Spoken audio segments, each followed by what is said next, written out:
तो इन्हें दिखाई दिया एक बहुत प्यारा सा स्ट्रक्चर, एक बहुत प्यारी सी संरचना। तो शुक्राणु एक ऐसी कोशिका है जो अपने आकार को बदल नहीं सकती, इसका आकार जो होगा वो हमेशा निश्चित रहेगा। यहां पर इसके अंदर, ये वाले ग्लास के अंदर यदि आप देखोगे तो एक छोटे से एरिया के अंदर नमक के जो अणु होंगे वो ज्यादा और पानी के अणु क्या दिखाई देंगे, कम। अल्प से इधर वाला था, अल्प से कहां जा रहा है, अति पराशरी की तरफ जा रहा है ये चीज। हेलो, क्या हालचाल है मेरे लाडलो, मेरी लाडलियों, आप सभी का स्वागत है इस प्यारे से सेशन के अंदर, इस प्यारे से वीडियो के अंदर, जिसमें हम डिस्कस करने वाले हैं क्लास 9 का पहला हमारा चैप्टर। नाम है उसका क्या, जीवन की मौलिक इकाई। ये क्लास 9 का पहला चैप्टर तो है ही है, लेकिन हम बोल सकते हैं कि ये बायोलॉजी का पहला चैप्टर है। क्यों? बायोलॉजी स्टार्ट ही होती है बेटा कोशिका से। अगर आपको ये नहीं पता कि कोशिका क्या है तो फिर तो भैया बायोलॉजी को सीखना क्या है, थोड़ा सा मुश्किल ही है। तो आज के इस प्यारे से वीडियो के अंदर हम डिस्कशन करेंगे हमारी क्लास 9 के फर्स्ट चैप्टर जीवन की मौलिक इकाई के बारे में। सर जी ये बताइए कि हम देख सकते हैं क्या हम तो इस बोर्ड के बच्चे हैं, हम तो उस बोर्ड के बच्चे हैं, हम तो हरियाणा के हैं, हम तो यूपी के हैं, हम तो एमपी के हैं। आप किसी भी बोर्ड के बच्चे हो बेटा, आप सभी के बोर्ड एग्जाम के अंदर ये वाला जो चैप्टर है ये आता ही है। आप यूपी के हो, आप बिहार के हो, आप एमपी के हो, आप राजस्थान के हो, आप हरियाणा के हो, ठीक है ना, आप उत्तराखंड के हो, कोनो फर्क नहीं पड़ता। सभी बच्चों के लिए ये जो वीडियो है बेटा ये क्या होने वाला है, यूजफुल होने वाला है। तो आप सभी की सभी इस वीडियो का क्या ले सकते हैं, आदत ले सकते हैं। इस पूरे की पूरे वीडियो के अंदर बेटा हमारा ये पहला जो चैप्टर है जीवन की मौलिक इकाई, इसको हम वन शॉट तरीके से क्या करेंगे, डिस्कस करेंगे। पूरा चैप्टर जो है हमारा एक ही इस सिंगल वीडियो के अंदर क्या हो जाएगा, कंप्लीट हो जाएगा। आपने यदि कोई बैच, कोई पढ़ाई, कहीं भी कोचिंग में कुछ भी अगर नहीं भी लिया होगा तो भी कोई फर्क नहीं पड़ता। आप सिर्फ इस वीडियो को देखेंगे, आपकी क्लास 9 के अंदर इस चैप्टर से जो भी क्वेश्चन, जो भी चीजें आएंगी, आप उसको बहुत बेहतरीन तरीके से क्या कर पाएंगे, सॉल्व कर पाएंगे। ये आपके भाई की क्या है, गारंटी है, ठीक है ना। तो बढ़िया इस सेशन को क्या कीजिएगा, आप देखिएगा, आनंद लीजिएगा और कोशिश कीजिएगा बेटा कि जो भी चीजें मैं आज के इस सेशन के अंदर करवा रहा हूं, ठीक है ना, जहां पर मैं शॉर्ट नोट्स बनवा रहा हूं, उन शॉर्ट नोट्स को आप क्या करें, अपनी कॉपी के अंदर बना ले, ठीक है ना। शॉर्ट नोट्स को अपनी कॉपी के अंदर क्या कर ले, बना ले, ठीक है मेरे लाडलो। इस बात को क्या कीजिएगा, आप बहुत अच्छे से ध्यान रखिएगा। ये जो पूरा के पूरा हमारा पीडीएफ है बेटा, ये आपको कहां पर मिल जाएगा, तो पीडब्ल्यू एप्लीकेशन पर मिल जाएगा। पीडब्ल्यू एप्लीकेशन के ऊपर आप सर्च करेंगे बेटा दृष्टि बैच, दृष्टि जो बैच है ये सर्च करेंगे आप, तो आपको वहां पर इस पूरी क्लास के क्या मिलेंगे, नोट्स मिलेंगे। इसके अलावा मैं आपको एक और जगह बता सकता हूं, जैसे आप अगर टेलीग्राम जो होता है ना उसके ऊपर सर्च करेंगे योगेश सर पीडब्ल्यू, तो इस टेलीग्राम के ऊपर भी मैं क्या करूंगा, इस पीडीएफ को डाल दूंगा, ठीक है ना। तो आपकी जो नोट्स की झंझट है वो भी मैंने क्या कर दी है, समाप्त कर दी है। नोट्स की झंझट भी मैंने क्या कर दिए, समाप्त कर दिए। अब आपकी परमिशन है, विद योर परमिशन शुरू करते हैं हम हमारा आज का ये प्यारा सा वीडियो, आपका ये प्यारा सा चैप्टर, ठीक है ना। सबसे पहली चीज बेटा जी जो हमें देखने को मिलती है इस पूरे की पूरे चैप्टर के अंदर, वो होता है शब्द एक कोशिका, ठीक है ना। अब कोशिका की अगर हम बात करें, कोशिका है क्या और ये जो कोशिका है इसकी खोज कैसे हुई, अगर इसके बारे में हम डिस्कशन करें तो बहुत पहले की बात है। कितने पहले की बात है सर जी? बात है बेटा जी अपने पास में 1665 की, 1665 की, ईयर 1665, 1665 का वो साल था। उस समय पर एक व्यक्ति जिनका नाम था क्या, रॉबर्ट हुक। रॉबर्ट हुक ने क्या किया था बेटा कि कांच के कुछ टुकड़ों को लेकर के एक क्या बनाया था, सूक्ष्मदर्शी बनाया था। उस सूक्ष्मदर्शी को हम बोल देते हैं अनगढ़ सूक्ष्मदर्शी, ठीक है ना। तो रॉबर्ट हुक ने एक सूक्ष्मदर्शी बनाया कुछ इस तरह से, और इस सूक्ष्मदर्शी के अंदर ये क्या कर रहा था, हमारे जो पेड़ होते हैं, पेड़ की जो छाल होती है, उस छाल को निकाल करके ये इस सूक्ष्मदर्शी के अंदर देख रहा था। सूक्ष्मदर्शी के अंदर क्या लगा हुआ है, तो लेंस लगा हुआ है। जैसे आपकी जो कंपास होती है उसके अंदर आता है ना लेंस, और उस लेंस को आप इसे जूम करके क्या कर सकते हैं, देख सकते हो। तो उससे भी ज्यादा पावरफुल लेंस लगा हुआ था कहां पर, इस सूक्ष्मदर्शी के अंदर, इस माइक्रोस्कोप के अंदर। और हमारे जो रॉबर्ट हुक साहब है ये इस पेड़ की छाल को क्या कर रहे थे, इस सूक्ष्मदर्शी के अंदर देख रहे थे। जब सूक्ष्मदर्शी के अंदर ये इस पेड़ की छाल को देख रहे थे तो इन्हें दिखाई दिया एक बहुत प्यारा सा स्ट्रक्चर, एक बहुत प्यारी सी संरचना। ठीक है ना, कैसी संरचना दिखाई दी, जैसे कि मधुमक्खी के छत्ते में छोटे छोटे से चेंबर होते हैं, कक्ष होते हैं, वैसे ही छोटे छोटे से कक्ष इनको क्या हुए दिखाई दिए। कहां पर? इस सूक्ष्मदर्शी के अंदर। ये जो छाल थी पेड़ की छाल, उसमें छोटे छोटे से क्या दिखाई दिए? कक्ष दिखाई दिए। मधुमक्खी के छत्ते में जैसे ये छोटे छोटे से चेंबर्स होते हैं ना, वैसे ही छोटे छोटे से कक्ष दिखाई दिए थे रॉबर्ट हुक को। इन्हीं छोटे छोटे से कक्ष, इन्हीं छोटे छोटे से चेंबर्स को रॉबर्ट हुक ने बेटा जी नाम दे दिया था क्या? कोशिका नाम दे दिया था। तो कोशिका का मतलब क्या? कोशिका का मतलब रॉबर्ट हुक ने सिर्फ इतना सा बताया, एक छोटा सा कमरा, एक छोटा सा कमरा, मतलब बहुत बहुत बहुत मामूली सा क्या है, एक छोटा सा कक्ष, और उसी छोटे से कमरे को इन्होंने नाम दिया क्या? कोशिका। ठीक है ना। आपसे पूछा जाता है कि सबसे पहले कोशिका को किसने देखा? सबसे पहले कोशिका को देखा रॉबर्ट हुक साहब ने देखा। किसकी कोशिका को देखा था रॉबर्ट हुक ने? तो प्लांट की कोशिका को देखा। इस तने की जो छाल होती है, इस छाल को ही बेटा हम इंग्लिश में बोल देते हैं कॉर्क। क्या बोल देते हैं? कॉर्क इसका हमारे पास में नाम होता है। तो उसी कॉर्क को हमारे रॉबर्ट हुक साहब ने एक छोटे से अनघड़ सूक्ष्मदर्शी में देखा था। अनघड़ का मतलब होता है कि अच्छे से बना हुआ नहीं था। उस समय पे अच्छा सूक्ष्मदर्शी माइक्रोस्कोप नहीं आता था। आज के समय में तो बहुत अच्छे अच्छे माइक्रोस्कोप आ जाते हैं। आप भी देखते हो आपके स्कूल के अंदर कितना बहुत चमचमाता सा माइक्रोस्कोप रखा रहता है स्कूल में कि नहीं है? आना, हमारे स्कूल में तो नहीं है, होता है, मैक्सिमम स्कूल में होता है। तो इन्होंने इस सूक्ष्मदर्शी से देखा, इस कॉर्क को, इस छाल की पूरी जो कोशिका है उसको देखा, तो इन्हें छोटे छोटे से कमरे दिखाई दिए मधुमक्खी के छत्ते के जैसे, और इन्हीं को इन्होंने बेटा क्या किया? ड्राइंग बना करके बताया इस तरह से। ये ड्राइंग थी जिसको की बनाया था किसने? रॉबर्ट हुक ने बनाया था। ठीक है ना। ये छोटे से कमरे। रियल में जो कॉर्क है, ये उस समय के सूक्ष्मदर्शी में दिखाई देने वाला ये कॉर्क था। रियल में जो कॉर्क होता है वो कैसा दिखाई देगा? ये इस तरह से दिखाई देता है। यदि आप आज के समय में मान लो आपकी स्कूल का जो माइक्रोस्कोप है उसके अंदर यदि आप देखोगे इस तने की छाल को, तो आपको ऐसा दिखाई देगा। ये छोटे छोटे से ये जो चेंबर दिखाई दे रहे हैं, छेद दिखाई दे रहे हैं, यही क्या है बेटा? कोशिका है। यही क्या है? कोशिका। अब बात ये आती है कि रॉबर्ट हुक साहब ने ये जो पेड़ की छाल को देखा, इसकी कॉर्क की कोशिका को देखा, ये कॉर्क की कोशिका बेटा मरी हुई कोशिका है, डेड सेल है। जैसे हमारी स्किन पर होती है ना डेड सेल, आपने देखा होगा, उन्हें का बढ़िया फेशियल करवा लिया, फेशियल करा लो तो डेड स्किन क्या हो जाएगी? निकल जाएगी। होता है ना, डेड स्किन मतलब मरी हुई कोशिका। तो इस प्लांट की ये जो छाल है, इसके अंदर कौन सी कोशिका होती है? मरी हुई कोशिका होती है, डेड सेल होती है। ये थोड़ी ना भैया फेशियल वेशियल और भैया ब्लीचिंग फ्लीचिंग ये थोड़ी ना करवाता है।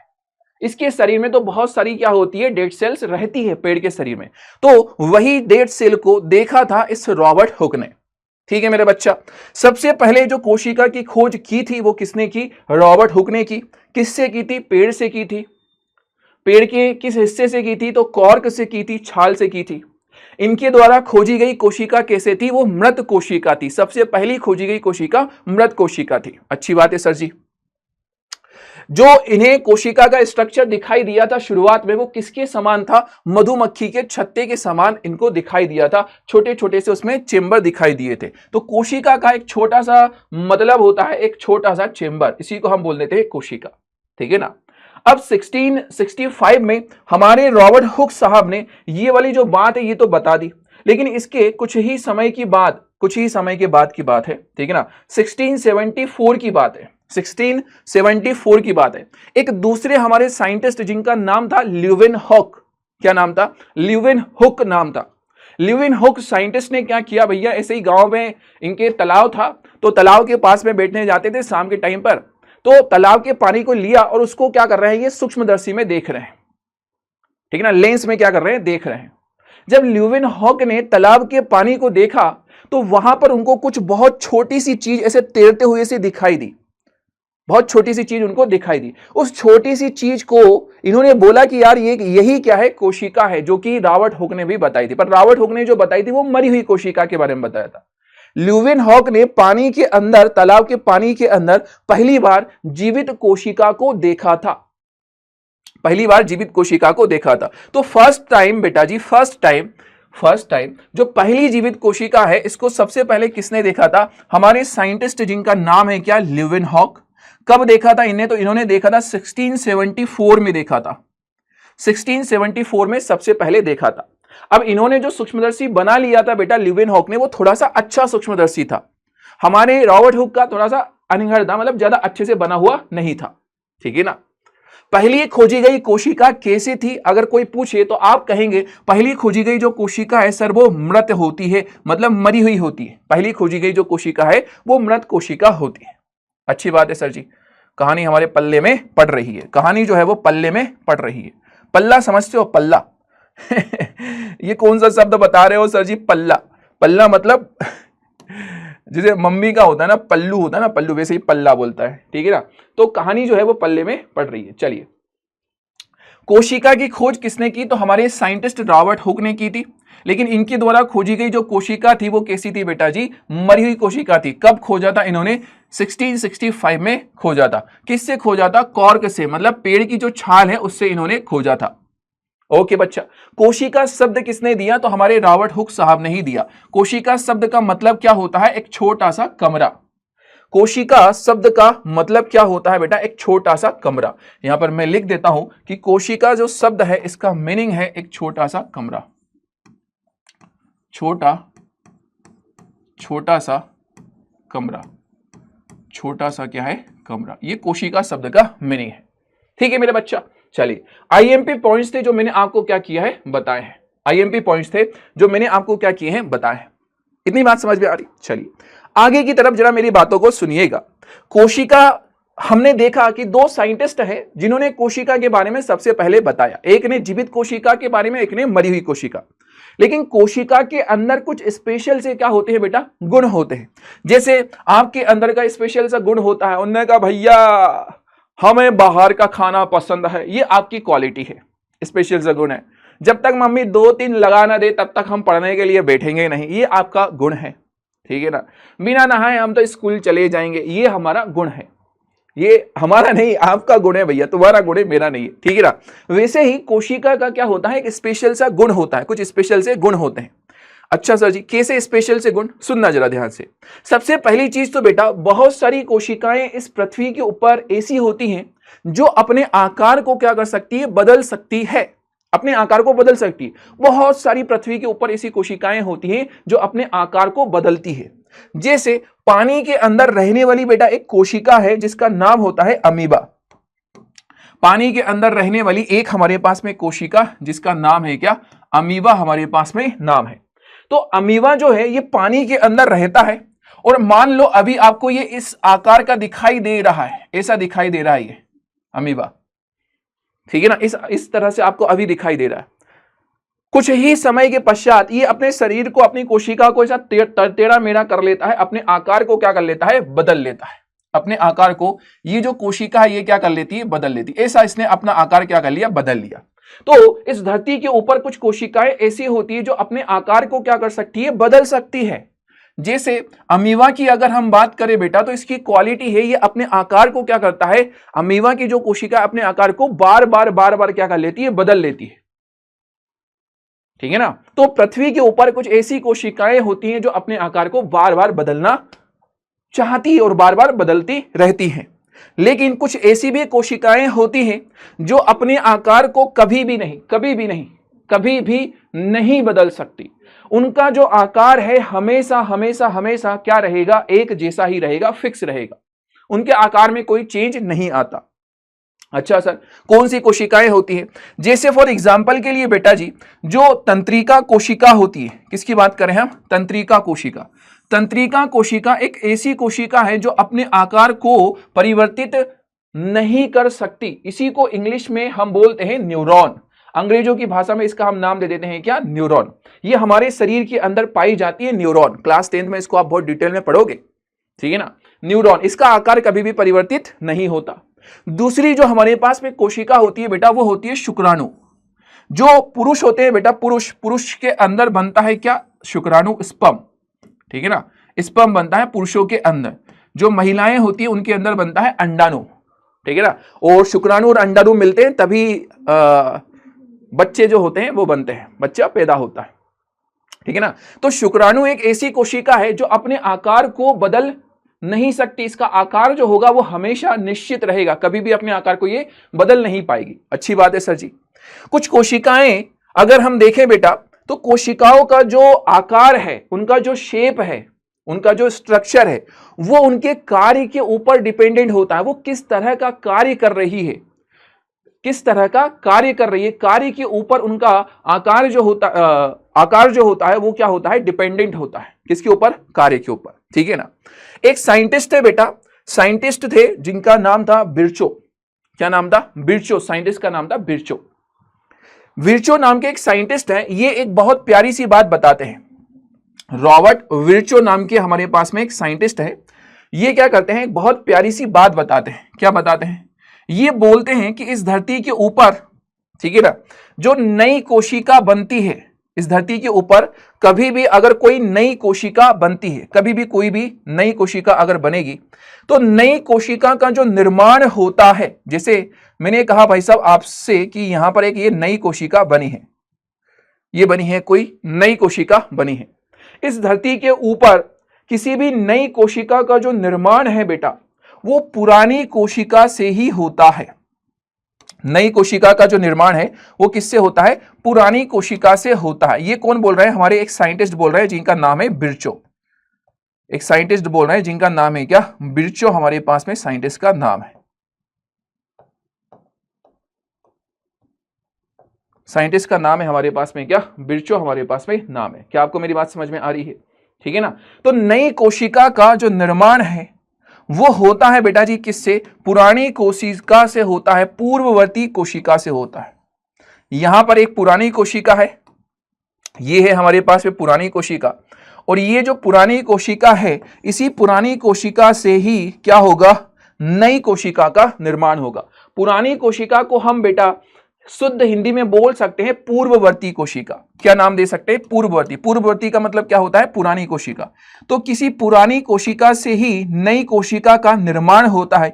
ये बात किसने बताई थी? ये हमारे एक साइंटिस्ट ने बात बताई थी जिसका नाम था रॉबर्ट बिरचो। रॉबर्ट बिरचो नाम के साइंटिस्ट ने यह बात बताई थी। ठीक है, मेरी बात समझ पा रहे हो? तो कोशिका के स्पेशल सी प्रॉपर्टीज क्या होती है सर जी? पहली प्रॉपर्टी की कुछ कोशिकाएं जो होती है अपने आकार को परिवर्तित कर सकती है, अच्छी बात है, जैसे अमीबा। कुछ कोशिकाएं ऐसी होती हैं जो अपने आकार को कभी भी परिवर्तित नहीं कर सकती, जैसे हमारे पास में निकल करके आता है तंत्रिका कोशिका, हमारे पास में निकल करके आता है शुक्राणु। ये अपने आकार को परिवर्तित नहीं कर सकते। कोशिका का जो आकार होता है वो उसके कार्य के ऊपर डिपेंडेंट होता है। ठीक है ना, उसका जो आकार है वो उसके कार्य के ऊपर डिपेंडेंट होता है। साइंटिस्ट हमारे एक निकल करके आए, नाम था उनका रॉबर्ट बिरचो। रॉबर्ट बिरचो ने कहा कि नई कोशिका का जो निर्माण होगा वो किसी पुरानी कोशिका से ही होगा। पुरानी कोशिका ही क्या करती है? नई कोशिका का निर्माण करती है। ये बात बताई थी हमारे साइंटिस्ट रॉबर्ट बिरचो ने। ओके सर, हमें ये वाली जो बात है सर जी ये समझ में आ गई है। चलिए, बहुत बढ़िया वाली बात है। यहां पर बेटा मैं आपको दो अलग अलग क्या कर रहा हूं? शब्द सिखा रहा हूं, दो अलग अलग शब्द सिखा रहा हूं। ये दोनों की दोनों शब्द बेटा आपको क्लास 10th में भी काम में आएंगे, और आगे भविष्य में अगर आप बायोलॉजी पढ़ोगे तो वहां पर भी आपको क्या होंगे? ये दोनों शब्द काम में आएगा। एक शब्द होता है हमारे पास में संरचनात्मक इकाई। क्या नाम है? संरचनात्मक इकाई। और एक हमारे पास में शब्द है बेटा जी क्रियात्मक इकाई। संरचनात्मक इकाई का मतलब क्या होता है और क्रियात्मक इकाई का मतलब क्या होता है? संरचनात्मक इकाई का एक छोटा सा मतलब बेटा जी, वह छोटी से छोटी चीज जिससे कोई बड़ी चीज मिलकर के बनी हुई होती है। फिर से सुनो, वह छोटी से छोटी चीज जिससे कोई बड़ी चीज मिलकर के बनी हुई होती है, जिससे मिलकर कोई बड़ी चीज बन रही है, उसको हम बोलते हैं संरचनात्मक इकाई। स्ट्रक्चरल यूनिट इंग्लिश में इसका नाम होता है। फॉर एग्जाम्पल के लिए, मैं उदाहरण के लिए बात कहूं, आपने दीवार देखी बेटा? दीवार, दीवार, दीवार किससे मिलकर के बनी हुई होती है? दीवार बनी हुई होती है बेटा ईंट से। तो ईंट की अगर हम बात करें, ईंट जो है वो दीवार की बेटा संरचनात्मक इकाई है। क्यों सर संरचनात्मक इकाई? क्यों? क्योंकि दीवार जो है वो ईंट से ही मिलकर के बनी हुई है। वह छोटी से छोटी चीज जिससे कोई बड़ी चीज मिलकर बनी हुई होती है, उसी को हम संरचनात्मक इकाई बोलते हैं। जैसे हमारी जो दीवार है, दीवार की संरचनात्मक जो इकाई है वो कौन होती है? ईंट होती है। हमारा जो शरीर है, इतना बड़ा हमारा शरीर है भैया, एकदम भीम का है भाई साहब, ये हमारा शरीर किससे मिलकर के बना हुआ है? सबसे छोटी चीज क्या है हमारे शरीर में? सबसे छोटी चीज क्या है हमारे शरीर में? सबसे छोटी चीज है बेटा हमारी कोशिका। हमारा इतना बड़ा विशाल जो शरीर है वो किससे मिलकर के बना हुआ है? कोशिका से मिलकर के बना हुआ है। इसलिए कोशिका हमारे शरीर की बेटा संरचनात्मक इकाई है। कोशिका हमारे शरीर की संरचनात्मक इकाई है। समझ में आ गया मेरी बात को? ठीक है ना? कोशिका हमारे शरीर की संरचनात्मक इकाई है। जैसे दीवार ईंट से मिलकर के बनी है, वैसे ही हमारा शरीर कोशिका से मिलकर के बना हुआ है। और वह छोटी से छोटी चीज जिससे कोई बड़ी चीज बनी होती है उसको हम बोलते हैं संरचनात्मक इकाई। ठीक है ना? पक्की बात है ना? Okay sir. दूसरा जो शब्द है क्रियात्मक इकाई। क्रियात्मक इकाई का मतलब क्या होगा? क्रियात्मक इकाई का मतलब बेटा ये जिसकी बदौलत कोई बड़ी चीज काम कर पा रही है। वह छोटी से छोटी चीज जिसकी बदौलत कोई बड़ी चीज अपना काम कर पा रही है, उसी को हम क्रियात्मक इकाई बोलते हैं। सर एग्जांपल, बेटा एक बड़ी सी कंपनी की बात करो।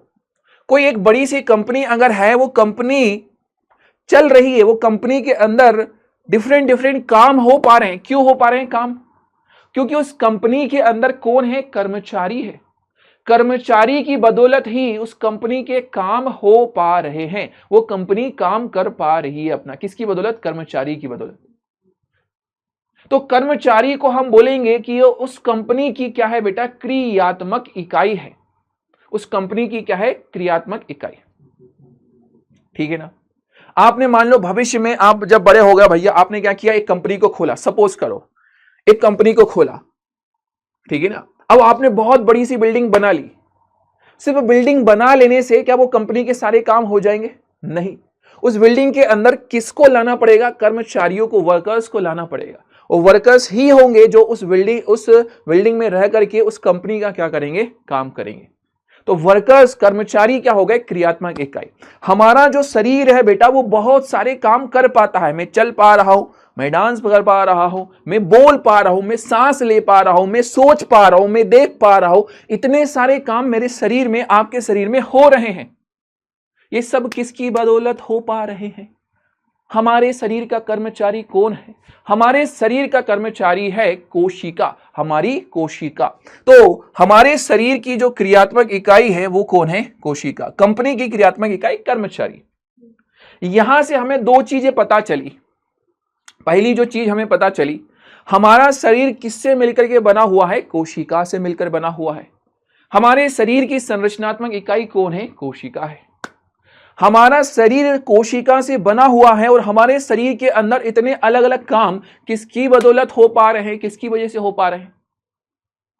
कोशिका की वजह से हो पा रहे हैं। तो हमारे शरीर की जो क्रियात्मक इकाई है वो कौन हो गई है बेटा? हमारी कोशिका हो चली है।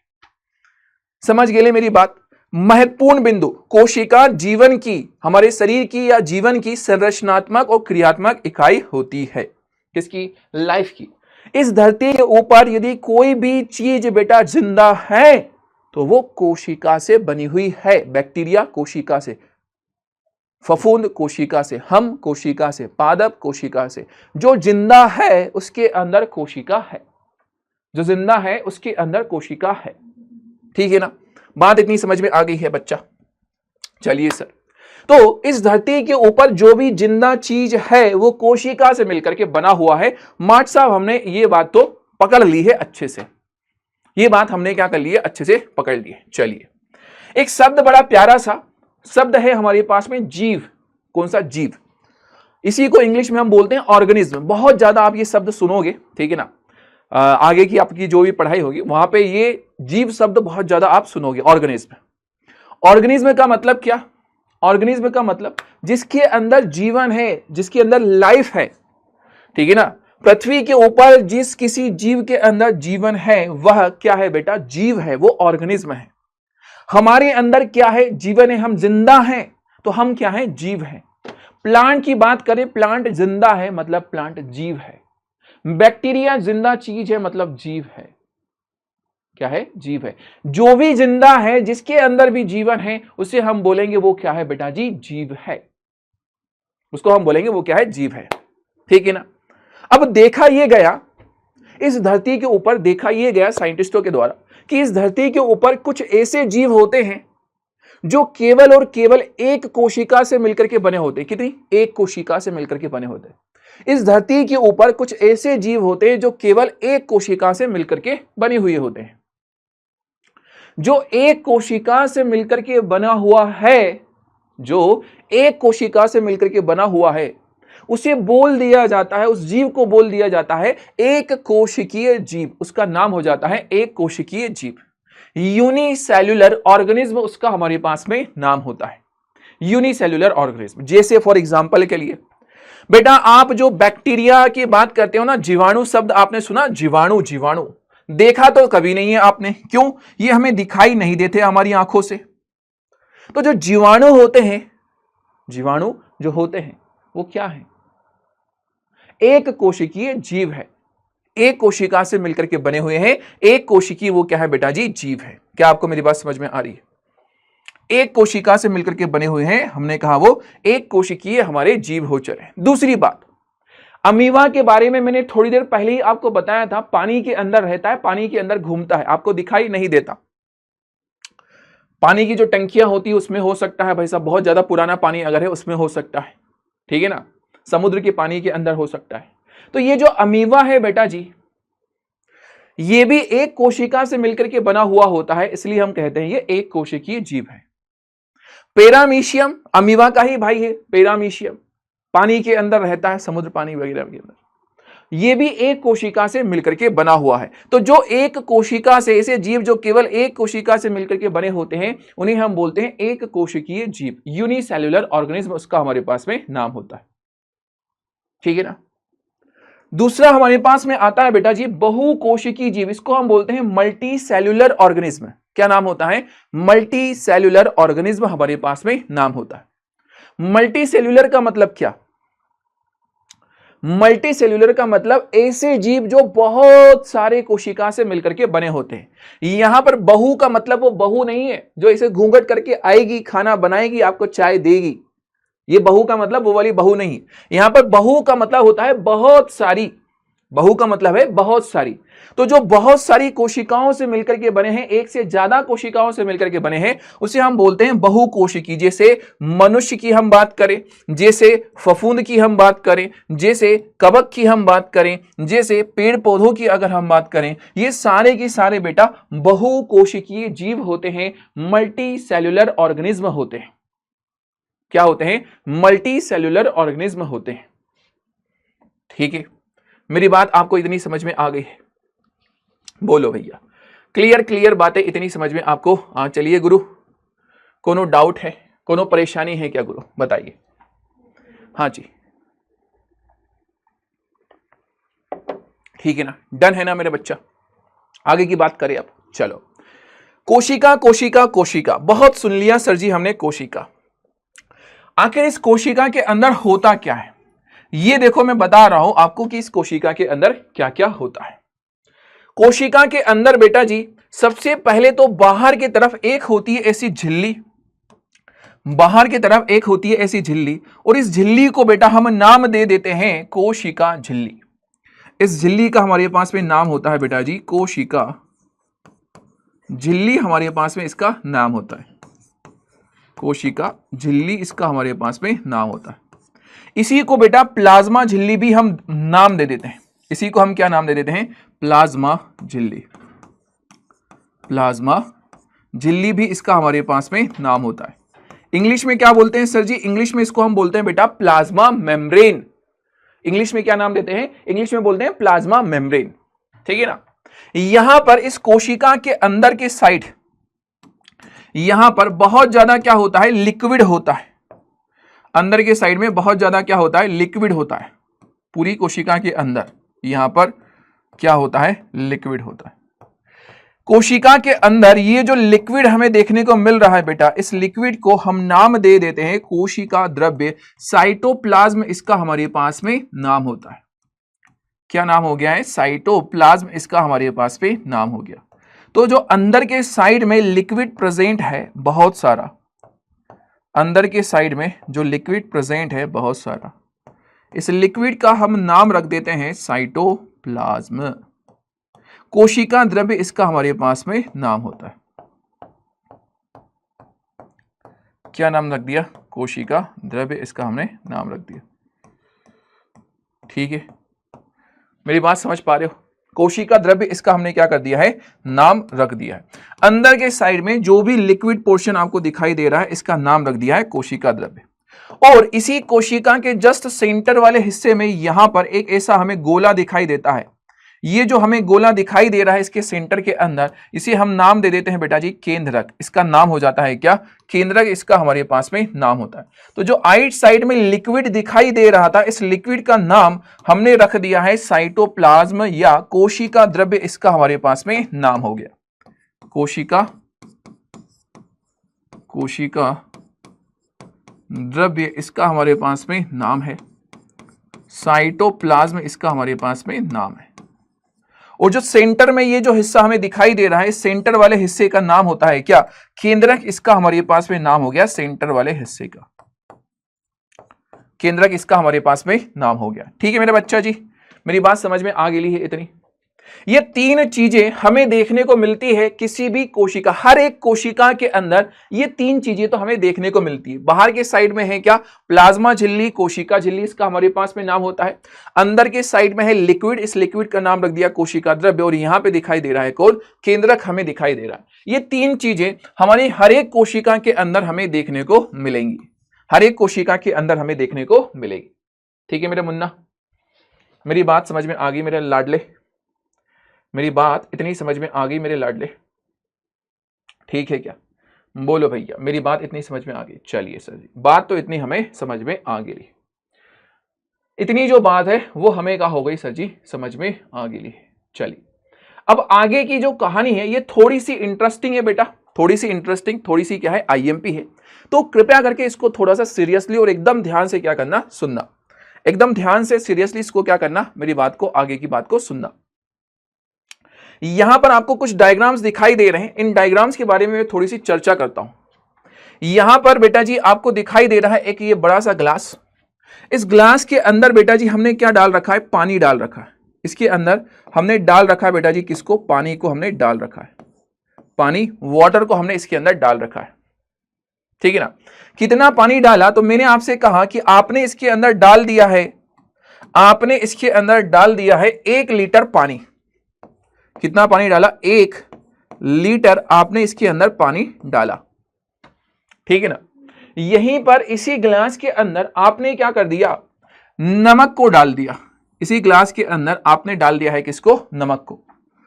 नमक इसके अंदर डाल दिया। ठीक है ना? नमक जो आपने इसके अंदर डाला, कितना डाला है? तो आपने डाला है 5 ग्राम। कितना डाला? 5 ग्राम आपने इसके अंदर नमक डाल दिया। ठीक है सर। यहां पर हमें दिखाई दे रहा है ब्लू कलर में पानी और रेड कलर में हमें दिखाई दे रहे हैं क्या बेटा? नमक दिखाई दे रहा है। तो पानी और नमक ये दोनों ही आपस में क्या हो गए हैं? बड़े ही प्यार मोहब्बत से घुल गए हैं, प्यार मोहब्बत से घुल गए। यहां पर 2 अलग अलग शब्द आते हैं। एक शब्द हमारे पास में आता है बेटा विलायक, और एक हमारे पास में शब्द आता है मेरे मुन्ना विलेय। एक तो है विलायक और एक है हमारे पास में शब्द विलेय। ठीक है ना? विलायक और एक है हमारे पास में विलेय। विलायक का मतलब क्या? जो ज्यादा मात्रा में होता है, जो ज्यादा मात्रा में होता है, जो ज्यादा मात्रा में होता है, जो ज्यादा मात्रा में होता है, उसी को बेटा हम क्या नाम दे देते हैं? विलायक नाम दे देते हैं। और जो कम मात्रा में होगा, जो कम मात्रा में होता है, जो कम मात्रा में होता है, उसी को बेटा हम क्या नाम दे देते हैं? विलेय। तो यहां पर पानी ज्यादा है, इसलिए पानी को हम बोलेंगे बेटा क्या है? पानी विलायक है। पानी क्या है हमारे पास में? विलायक है। यहां पर हमारा जो नमक है बेटा वो क्या है? कम मात्रा में है, इसलिए नमक क्या हो चला है? हमारा विलेय हो चला है। ठीक है ना? उदाहरण के तौर पर यहां पर मैंने लिख दिया कि उदाहरण के तौर पर हमारे पास में आ गया है कौन? पानी। पानी क्या है? ये विलायक। और यदि हम विलय की बात करें तो उदाहरण के तौर पर हमारे पास में कौन आ गया है, नमक क्या हो चला है, विलय हो चला है। ठीक है मेरे मुन्ना, मेरी बात इतनी समझ में आ गई है, मेरी बात इतनी समझ में आ गई है, ठीक है ना। तो एक गिलास पानी, एक गिलास हमने लिया है पानी, 1 लीटर पानी लिया, उस पानी के अंदर हमने नमक को मिलाया। पानी के अंदर जब नमक को हमने मिलाया तो हमने यहां पे 2 चीजें सीखी, एक तो विलायक और एक विलेय वाला शब्द सीखा। विलायक जो ज्यादा मात्रा में होता है वो विलायक, और जो कम मात्रा में होता है वो होता है विलेय, जैसे नमक। ठीक है ना, क्लियर है, इतनी बातें आपको समझ में आ गई, इतनी जो बातें हैं वो आपको प्यारे तरीके से समझ में आ गई। हाँ जी, क्लियर है ना, चलिए बहुत बढ़िया। यहां पर आपको एक दूसरी चीज और मैं अब जरा सिखा रहा हूं, कृपया उसके ऊपर फोकस कीजिएगा। यहां पर 2 अलग अलग क्या कर रखे हैं हमने, ग्लास ले रखे, 2 अलग अलग हमने ग्लास ले रखे। एक है इधर के साइड में ये ग्लास, और एक है हमारे पास में इधर के साइड में। ये 2 अलग अलग हमने क्या ले रखे हैं बेटा जी, ग्लास ले रखे। 2 अलग अलग जो आपने ग्लास ले रखे हैं, इन दोनों ग्लास के अंदर आपने पानी को क्या कर रखा है बेटा, फिलअप कर रखा है। इन दोनों ग्लास के अंदर आपने पानी को क्या कर रखा है, फिलअप कर रखा है। ठीक है ना, दोनों ग्लास के अंदर किसको, पानी को क्या किया है, फिलअप किया है। चलिए सर जी, इतनी बात हमें क्लियर है। दोनों के अंदर, दोनों ग्लास के अंदर जो आपने पानी लिया है बेटा जी, वो सेम एज इट इज लिया है। सेम एज इट इज का मतलब, यहां पर पानी आपने 1 लीटर लिया, यहां पर जो पानी है वो आपने लिया है कितना, 1 लीटर। तो इधर के साइड भी आपने जो पानी है बेटा जी वो लिया है कितना, 1 लीटर। इधर के साइड भी जो पानी है वो आपने लिया है 1 लीटर। दोनों जगह पर, दोनों साइड पर हमने जो पानी ले रखा है वो है 1 लीटर। दोनों साइड, दोनों जगह पर हमने जो पानी ले रखा है वो है 1 लीटर। ठीक है ना, इधर भी 1 लीटर है, उधर के साइड भी हम 1 ही लीटर पानी को ले रहे हैं। लेकिन बेटा इसके अंदर जो आपने नमक मिलाया उसकी मात्रा में क्या है, डिफरेंस है। जो आपने यहां पे नमक मिलाया उस नमक की मात्रा के अंदर क्या है बेटा जी, डिफरेंस है। कैसे डिफरेंस है, आपने इधर वाले साइड पे, इधर वाले साइड पर जो नमक मिलाया वो कितना है, 5 ग्राम। नमक की यदि हम बात करें, नमक है 5 ग्राम। और इधर के साइड में जो आपने नमक मिलाया, इस साइड का जो नमक है ये है बेटा 10 ग्राम। कौन कितना हो गया है, 10 ग्राम हमारे पास में हो चला है। क्या मिला दिया आपने यहां पे, नमक। तो ये आ गया भैया बीच बीच में नमक। 5 ग्राम नमक है इधर के साइड में और 10 ग्राम नमक है उधर के साइड में। ठीक है ना, इधर के साइड में कितना नमक हो गया, 10 ग्राम। अब इधर सेकेंड वाला जो डायग्राम है बेटा, इसके अंदर आपने नमक क्या किया है, 10 ग्राम मिलाया है। तो यहां पर जो नमक के अणु होंगे, जो नमक के पार्टिकल्स होंगे बेटा, वो क्या होंगे, ज्यादा होंगे। नमक के जो अणु हैं, नमक के जो पार्टिकल्स हैं, वो यहां पर क्या होंगे, ज्यादा होंगे इस वाले साइड पर। ठीक है ना, क्लियर है मेरी बात। पानी कितना लिया था, तो सर जी 1 लीटर हमने यहां पे लिया है पानी, और जो नमक है सर जी वो हमने लिया है 5 ग्राम। ठीक है ना, 1 लीटर सर जी हमने लिया है पानी, और जो नमक हमने ले रखा है सर जी वो है क्या, 5 ग्राम। ठीक है ना, क्या ले रखा है, 5 ग्राम हमने नमक ले रखा है।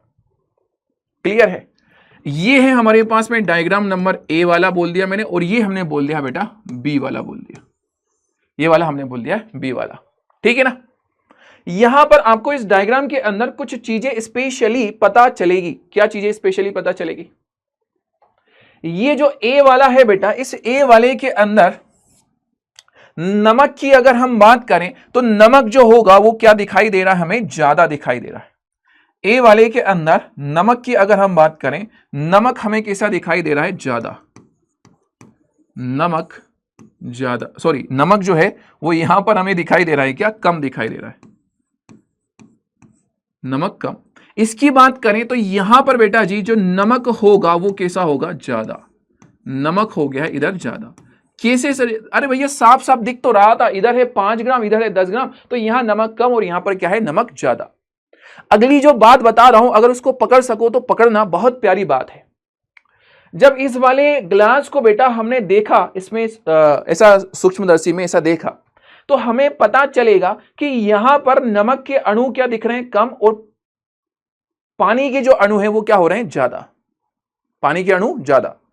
यहां पर इसके अंदर, ये वाले ग्लास के अंदर यदि आप देखोगे तो एक छोटे से एरिया के अंदर नमक के जो अणु होंगे वो ज्यादा और पानी के अणु क्या दिखाई देंगे, कम। ठीक है ना, यहां पर नमक कम और पानी क्या दिखाई दे रहा है बेटा जी, ज्यादा दिखाई दे रहा है।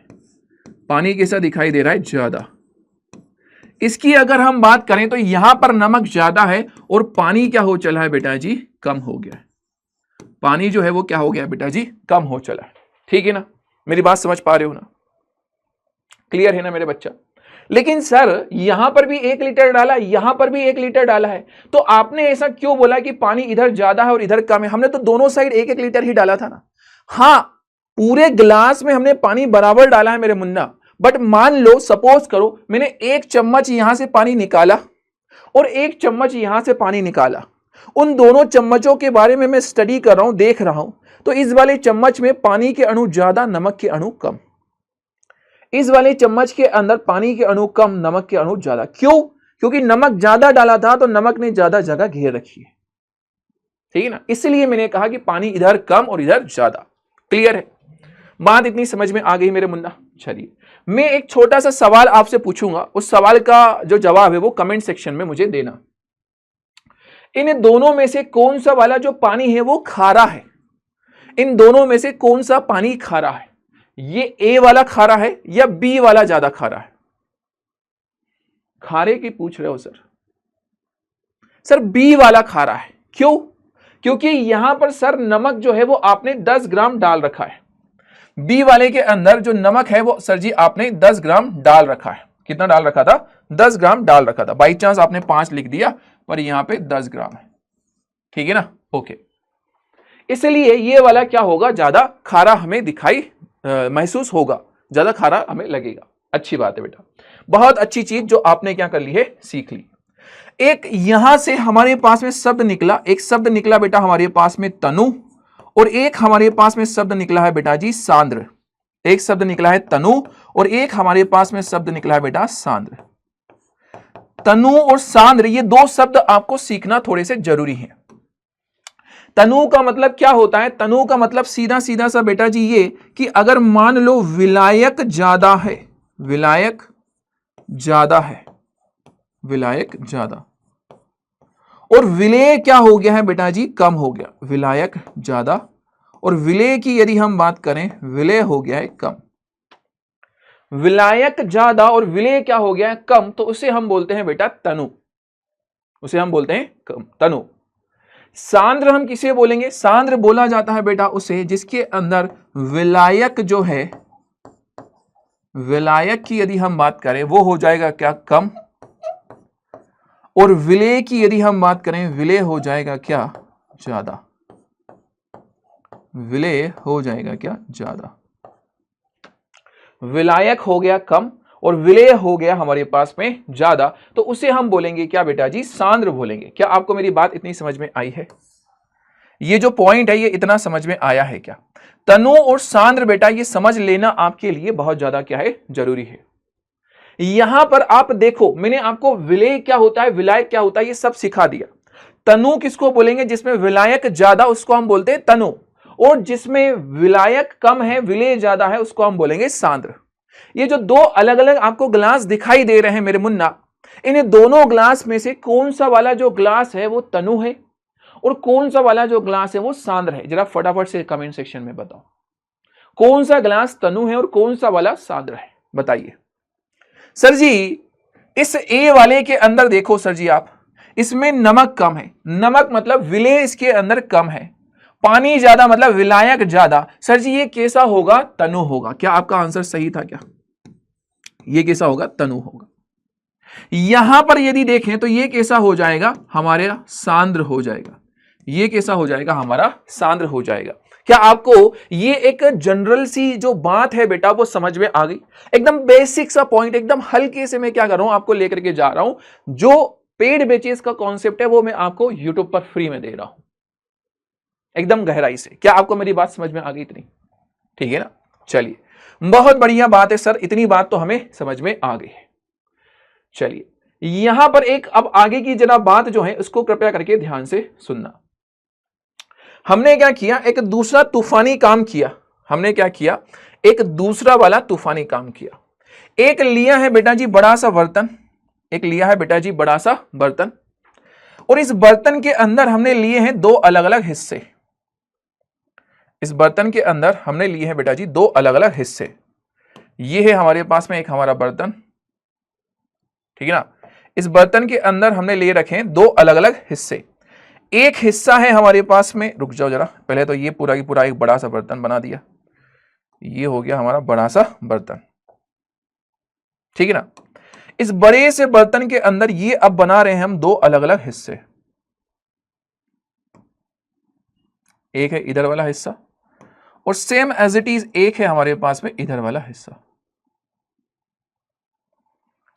दो अलग अलग हमारे पास में क्या हिस्से हो चले, ठीक है ना। दो अलग अलग हमारे पास में क्या हो गए हिस्से हो चले। ये जो बर्तन है बेटा इसके अंदर आपको दो अलग अलग पोर्शन, दो अलग अलग क्या दिखाई दे रहे हैं हिस्से। एक है इधर वाला और एक दिखाई दे रहा है इधर वाला। इस बर्तन के जस्ट सेंटर में, जस्ट बीच में बेटा आपने लगा रखी है एक झिल्ली जिसका नाम है अर्धपारगम्य झिल्ली। आपने यहां पर लगा रखी है एक झिल्ली जिसका नाम है क्या, अर्धपारगम्य झिल्ली। बीच में आपने लगा रखी है क्या, अर्धपारगम्य झिल्ली आपने लगा रखी है, ठीक है मेरे मुन्ना। ये है अर्धपारगम्य झिल्ली। सर जी अर्धपारगम्य झिल्ली का मतलब क्या होता है बेटा, ऐसी झिल्ली जो विलायक के अणुओं से क्या करे, दोस्ती करे, विलायक के अणुओं से दोस्ती करे और विलय के अणुओं से क्या रखे, दुश्मनी रखे। उस झिल्ली को हम बोलते हैं अर्धपारगम्य झिल्ली। जो विलायक के अणु से दोस्ती और विलय के अणु से दुश्मनी रखे उसको हम बोलते हैं अर्धपारगम्य झिल्ली, ठीक है ना। ओके मेरे बच्चा, ठीक है, डेफिनेशन इसकी यहां पे लिख रखी मैंने। यहां पर अब आपने भैया सबसे पहला जो काम किया, आपने डाल दिया यहां पे पानी। इस पूरे की पूरे बर्तन को आपने फिलअप कर दिया है, किससे, पानी से फिलअप कर दिया। दो अलग अलग इसके अंदर चेंबर है बेटा, दो अलग अलग इसके अंदर कक्ष है और दोनों कक्षों के अंदर आपने भर रखा है बेटा जी क्या, पानी। दोनों कक्षों के अंदर आपने भर रखा है पानी।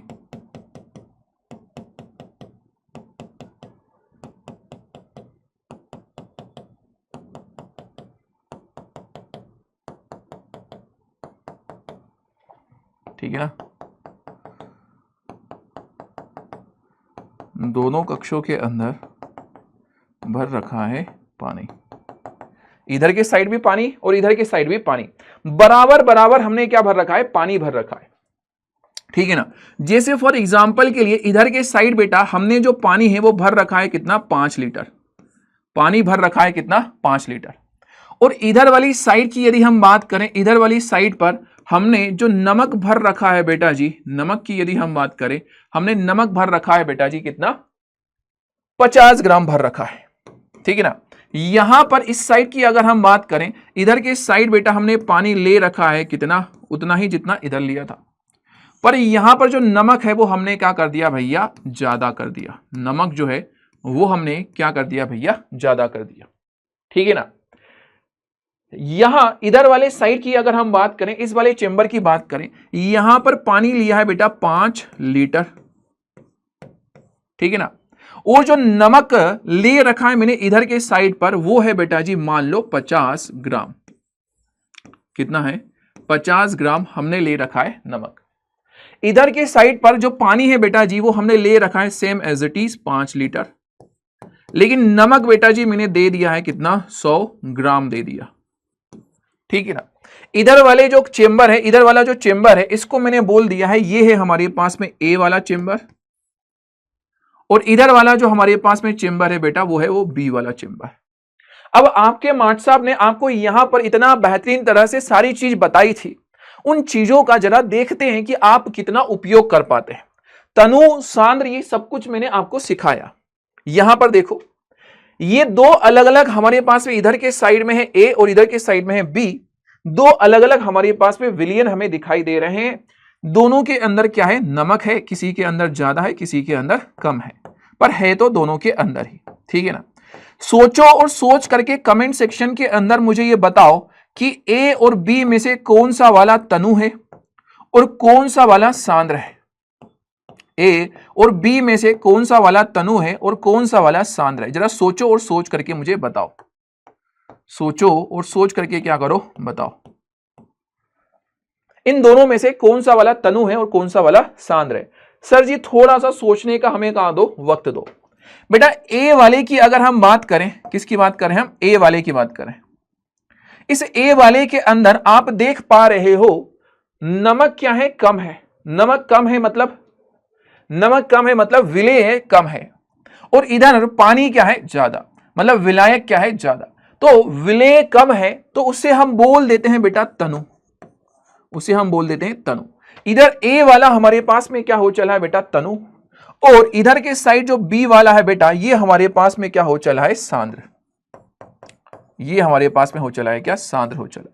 ठीक है ना, इतनी बात में कोई कंफ्यूजन, कोई दिक्कत मेरा मुन्ना, सब कुछ ओके है। हाँ जी सर, सब कुछ ओके है। एक जिंदगी का मैं आपको रहस्य बता रहा हूं, कृपया करके उसको ध्यान से सुनना। बेटा इस जिंदगी के अंदर एक बहुत कॉमन सा रूल है कि जो चीज जहां ज्यादा है, ज्यादा से हमेशा कम की तरफ जाएगी। जिंदगी का रूल। आज जो आपको अंबानी बने दिखाई दे रहे हैं, हो सकता है एक पीढ़ी, दो पीढ़ी, तीन पीढ़ी के बाद में उनके पास में इतना पैसा ना रहे। जो आपको आज रोड पे बेटा जी भीख मांगता हुआ नजर आ रहा है, हो सकता है आने वाले वक्त में उसकी कोई ऐसी जनरेशन आए जिसमें बहुत ज्यादा क्या हो जाए, उसके पास पैसा आ जाए। समय और वक्त बदलता है, जो चीज जहां ज्यादा होती है, ज्यादा से हमेशा कम की तरफ जाती है। जो आज आपको खुश दिख रहा है बेटा, कल उसकी लाइफ में कोई ना कोई गम आएगा। जो आज आपको गम में दिख रहा है, उसकी लाइफ में कल कोई ना कोई खुशी आएगी। क्यों? रूल है, जो चीज जहां ज्यादा, ज्यादा से हमेशा कम की तरफ जाती है, ज्यादा से हमेशा कम की तरफ जाती है। जिंदगी का रूल मैंने बताया आपको। यहां देखो बेटा जी, इस ए वाले के साइड में आपको क्या पता चल रहा है कि ए वाली जो साइड है, ये है हमारे पास में ए वाला जो सिरा है, ए वाला जो हमारे पास में सिरा है, इसको हमने तनु तो कहा, इसके अंदर नमक क्या है, कम है। नमक क्या है, कम है। और पानी यहां पर क्या है, ज्यादा है। पानी यहां पर ज्यादा। ठीक है ना। इधर वाला जो सिरा है सांद्र वाला, यहां पर बेटा जी नमक की यदि हम बात करें, नमक कैसा हो गया है, ज्यादा। और पानी की यदि हम बात करें, वो कैसा है बेटा जी, कम है। ठीक है ना। अभी थोड़ी देर पहले मैंने जिंदगी का एक रहस्य बताया। मैंने आपसे कहा जो चीज जहां ज्यादा, ज्यादा से कहां जाएगी, कम की तरफ जाएगी। यहां पर बेटा इधर ए वाले चेंबर में पानी क्या है, ज्यादा। तो पानी बेटा इधर से ए वाली साइड से कहां जाने लगेगा, बी वाली साइड में जाने लगेगा।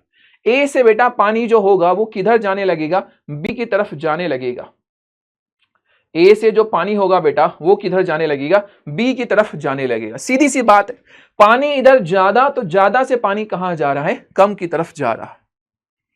अच्छा मार्ट साहब, तो फिर तो मार्ट साहब ये नमक इधर ज्यादा है, नमक को इधर से कहां जाना चाहिए, इधर जाना चाहिए ना बेटा, ऐसा ना हो पाएगा। क्यों ऐसा काहे ना हो पाएगा, आपने तो जिंदगी का रहस्य बताया था। बीच में लगी है अर्धपारगम्य झिल्ली, ये विलायक के अणु से दोस्ती रखती है, विलेय के अणु से बेटा दुश्मनी रखती है। विलेय अगर इधर से इधर जाना भी चाहे तो उसको जाने नहीं दिया जाएगा, अर्धपारगम्य झिल्ली उसको रोकेगी। अर्धपारगम्य झिल्ली सिर्फ और सिर्फ विलायक के अणुओं को क्या करने दे रही है, जाने दे रही है। समझ आ गई मेरी बात, क्लियर है मेरे लाडलो, यस या नो। यहां पर बेटा जो मैंने आपको इतनी गहरी बात सिखाई, इस पूरी बात का मतलब क्या है, इस छोटी सी बात का मतलब क्या है बेटा, पानी का तनु विलयन की तरफ से सांद्र विलयन की तरफ अर्धपारगम्य झिल्ली की सहायता से होते हुए जाना परासरण कहलाता है। क्या कहलाता है, परासरण कहलाता है। ये जो पानी है इधर से इधर जा रहा है, इस प्रक्रिया को बेटा हम परासरण नाम देते हैं। ऑस्मोसिस इसका हमारे पास में नाम होता है।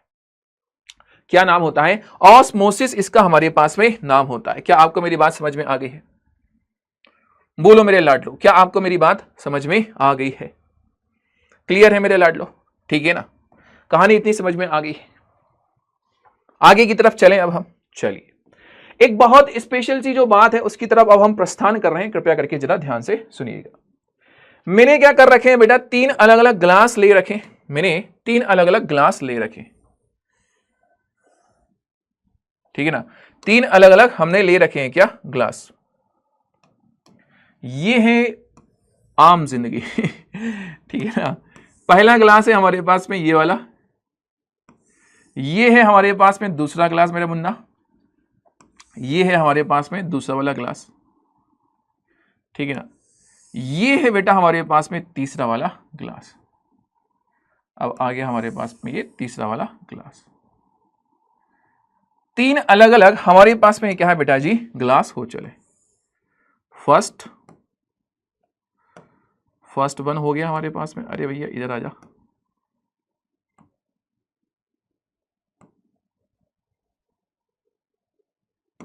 ये है हमारे पास में सेकेंड वन, और ये है हमारे पास में थर्ड वन, मतलब तीसरा वाला। 3 अलग अलग हमारे पास में हमने ले रखे हैं ग्लास, और इन तीनों ग्लास के अंदर बेटा जी सेम एज इट इज हमने मिला रखा है क्या, पानी। इसके अंदर हमने ले रखा है पानी, बोलो आज ब्लू है पानी पानी पानी पानी, ठीक है ना। तो ये है हमारे पास में इसके अंदर पानी। तीनों ग्लास के अंदर जो बेटा मैंने पानी भरा है वो सेम एज इट इज भरा है। तीनों ग्लास में 1-1 लीटर हमारे पास में पानी है, तीनों ही ग्लास में 1-1 लीटर हमारे पास में क्या है, पानी, सेम एज इट इज। तीनों ही ग्लास में हो गया है क्या, सेम एज इट इज पानी। ओके बच्चा, ठीक है सर जी, इतनी बात तो हमें समझ में आ रही। अब देखो, अरे अरे अरे अरे अरे अरे थोड़ा सा कॉपी पेस्ट कर लें। 3 अलग अलग ग्लास के अंदर ये जो मैंने पानी ले रखा है बेटा, इन तीनों ग्लास के अंदर मैंने सेम एज इट इज पानी ले रखा है। इसके अंदर हमने ले रखा है 1 लीटर पानी है, इसके अंदर भी हमने ले रखा है बेटा जी 1 लीटर पानी है, इसके अंदर भी बेटा जी हमने ले रखा है 1 लीटर पानी। तीनों के अंदर 1-1 लीटर पानी ले रखा है। लेकिन इस वाले के अंदर बेटा मैंने लिया है 5 ग्राम नमक, इस वाले के अंदर बेटा जी मैंने लिया है 10 ग्राम नमक, और इधर वाले के अंदर बेटा जी मैंने ले रखा है 10 ग्राम नमक। 10 ग्राम क्या ले रहा है, नमक ले लिया है, ठीक है ना। मेरी बात समझ में आ गई है ना। चलिए, तीनों का मैंने नाम रख दिया कि भैया एक हमारे भैया जी हैं ए, ये भैया जी हमारे पास में ए, ये वाले हमारे पास में भैया जी हैं बी, और ये वाले हमारे पास में भैया जी हैं सी। आपको अब मेरी कुछ बातें जो हैं वो आपको जवाब देनी है, ठीक है ना। सबसे पहली जो बात मैं पूछ रहा हूं आपसे वो है बेटा इस ए और बी के लिए मुझे ये बताओ कि इस ए और बी में आपको कौन सा वाला तनु लग रहा है और कौन सा वाला सांद्र लग रहा है। ए और बी के अंदर कौन सा वाला आपको तनु लग रहा है और कौन सा वाला सांद्र लग रहा है, जल्दी से बताओ। ए और बी के अंदर कौन सा वाला आपको तनु लग रहा है।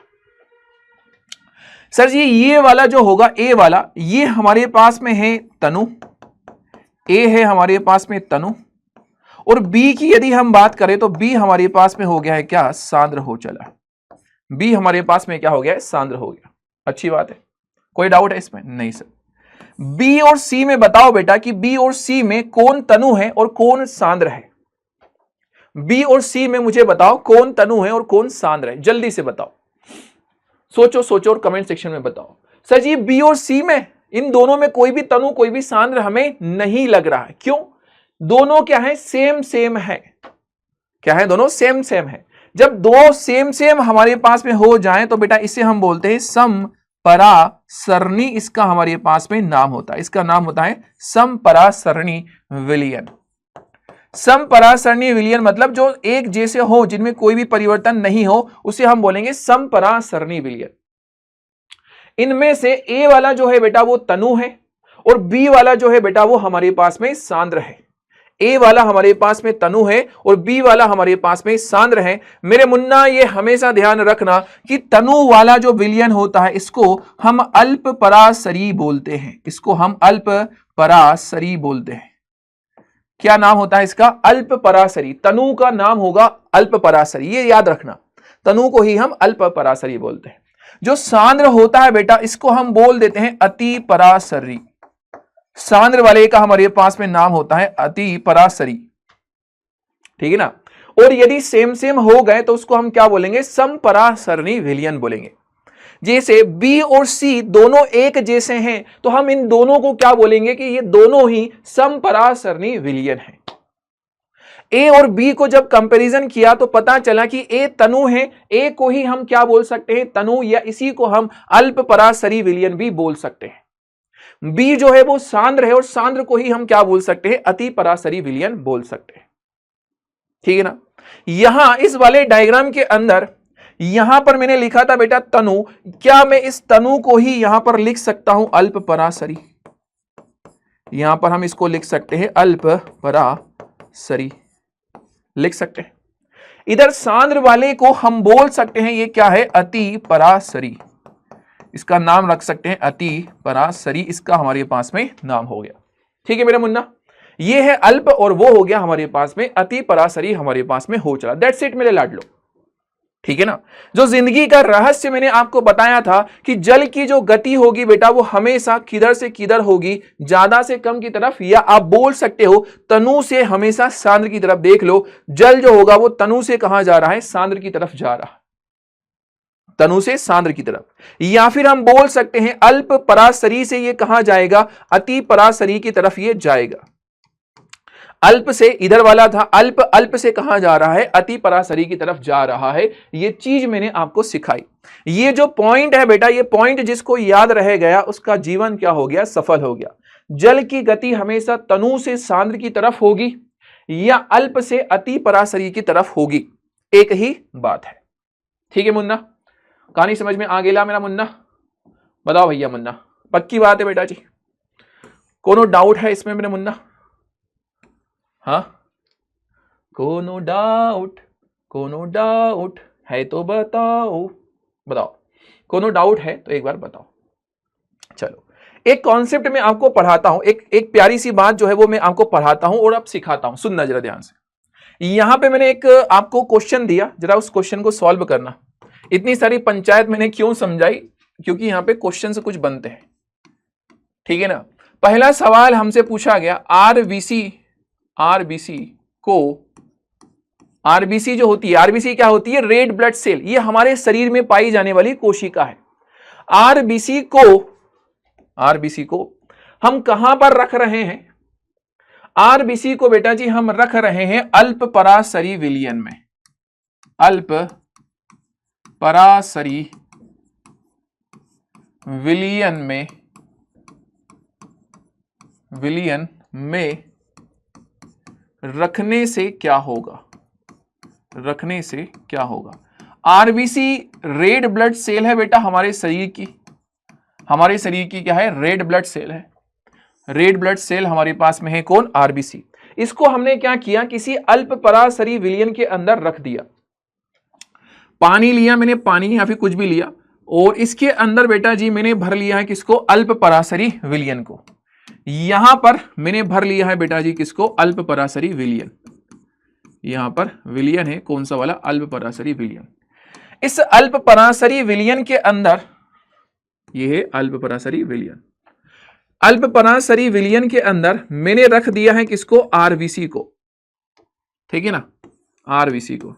अरे पराशरी हमारे पास में क्या है, ये विलयन, और इसके अंदर बेटा जी हमने रख दिया है किसको, आरबीसी को रख दिया, ठीक है सर।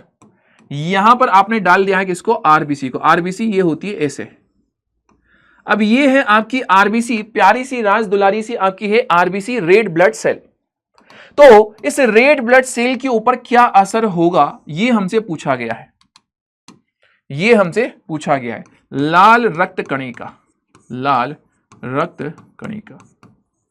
ऐसा जब सवाल आए तो आप क्या करोगे, सर जी भगवान का नाम लेंगे अरे नहीं भी नालायको, सीधा सिंपल सा, बाहर का जो माध्यम है बेटा वो कैसा है, बाहर का माध्यम है अल्प पराशरी। तो आरबीसी के अंदर के माध्यम को आप उसके जस्ट अपोजिट मान लो।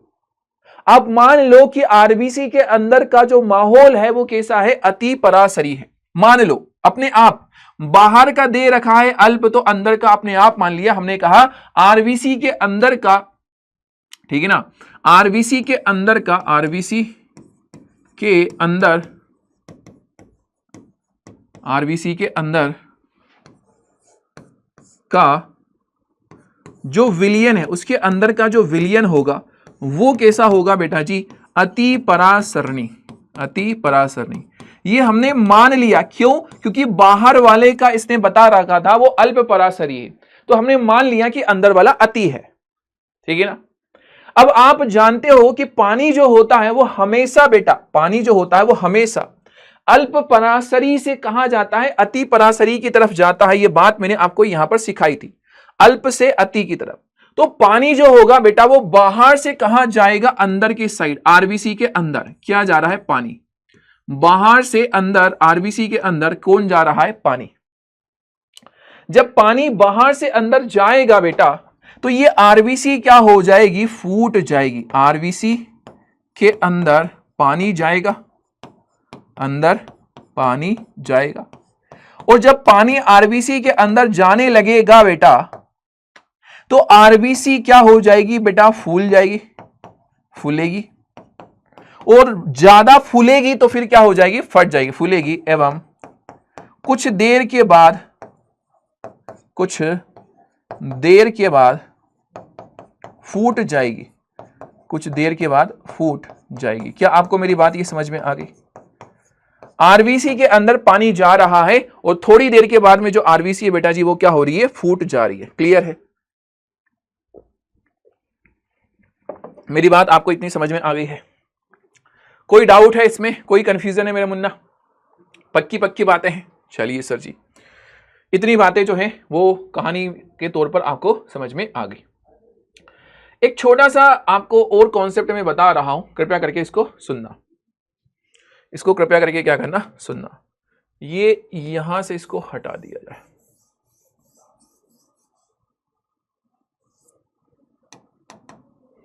ये हेडिंग जो है वो गलत डल गई, ठीक है ना। ला ला ला ला ला ला ला ला ला ला ला ला ला, ठीक है ना। किशमिश की कहानी पढ़ा रहा हूं मैं आपको। किसकी कहानी है? किशमिश, किशमिश की कहानी। किशमिश की हमारे पास में क्या है, कहानी। देखो मेरे मुन्ना, किशमिश समझते हो ना, काजू, काजू जो होता है, काजू, ओ सॉरी मनुक्का, मनुक्का, सॉरी मनुक्का है ना। किशमिश को आपने क्या कर दिया बेटा, पानी के अंदर डाल दिया। किसमें डाला आपने? पानी के अंदर। खीर के अंदर जब किशमिश को डालते हो, जैसे ये है हमारे पास में पानी, इसके अंदर हमने डाला है किसको, किशमिश को डाला। जैसे ही बेटा हमने इसके अंदर किशमिश को डाला, जैसे ही बेटा हमने इसके अंदर किसको डाला, किशमिश को डाला, क्या देखने को मिलेगा? जो किशमिश है इसको जैसे ही हम पानी के अंदर डालेंगे तो पानी जो होगा वो किशमिश के अंदर जाना क्या हो जाएगा, शुरू हो जाएगा। किशमिश के अंदर क्या जाना शुरू हो जाएगा, पानी अंदर जाना शुरू हो जाएगा, और किशमिश जो होगी वो क्या हो जाएगी, फूल जाएगी। किशमिश क्या हो जाएगी बेटा जी, फूल जाएगी, ठीक है ना।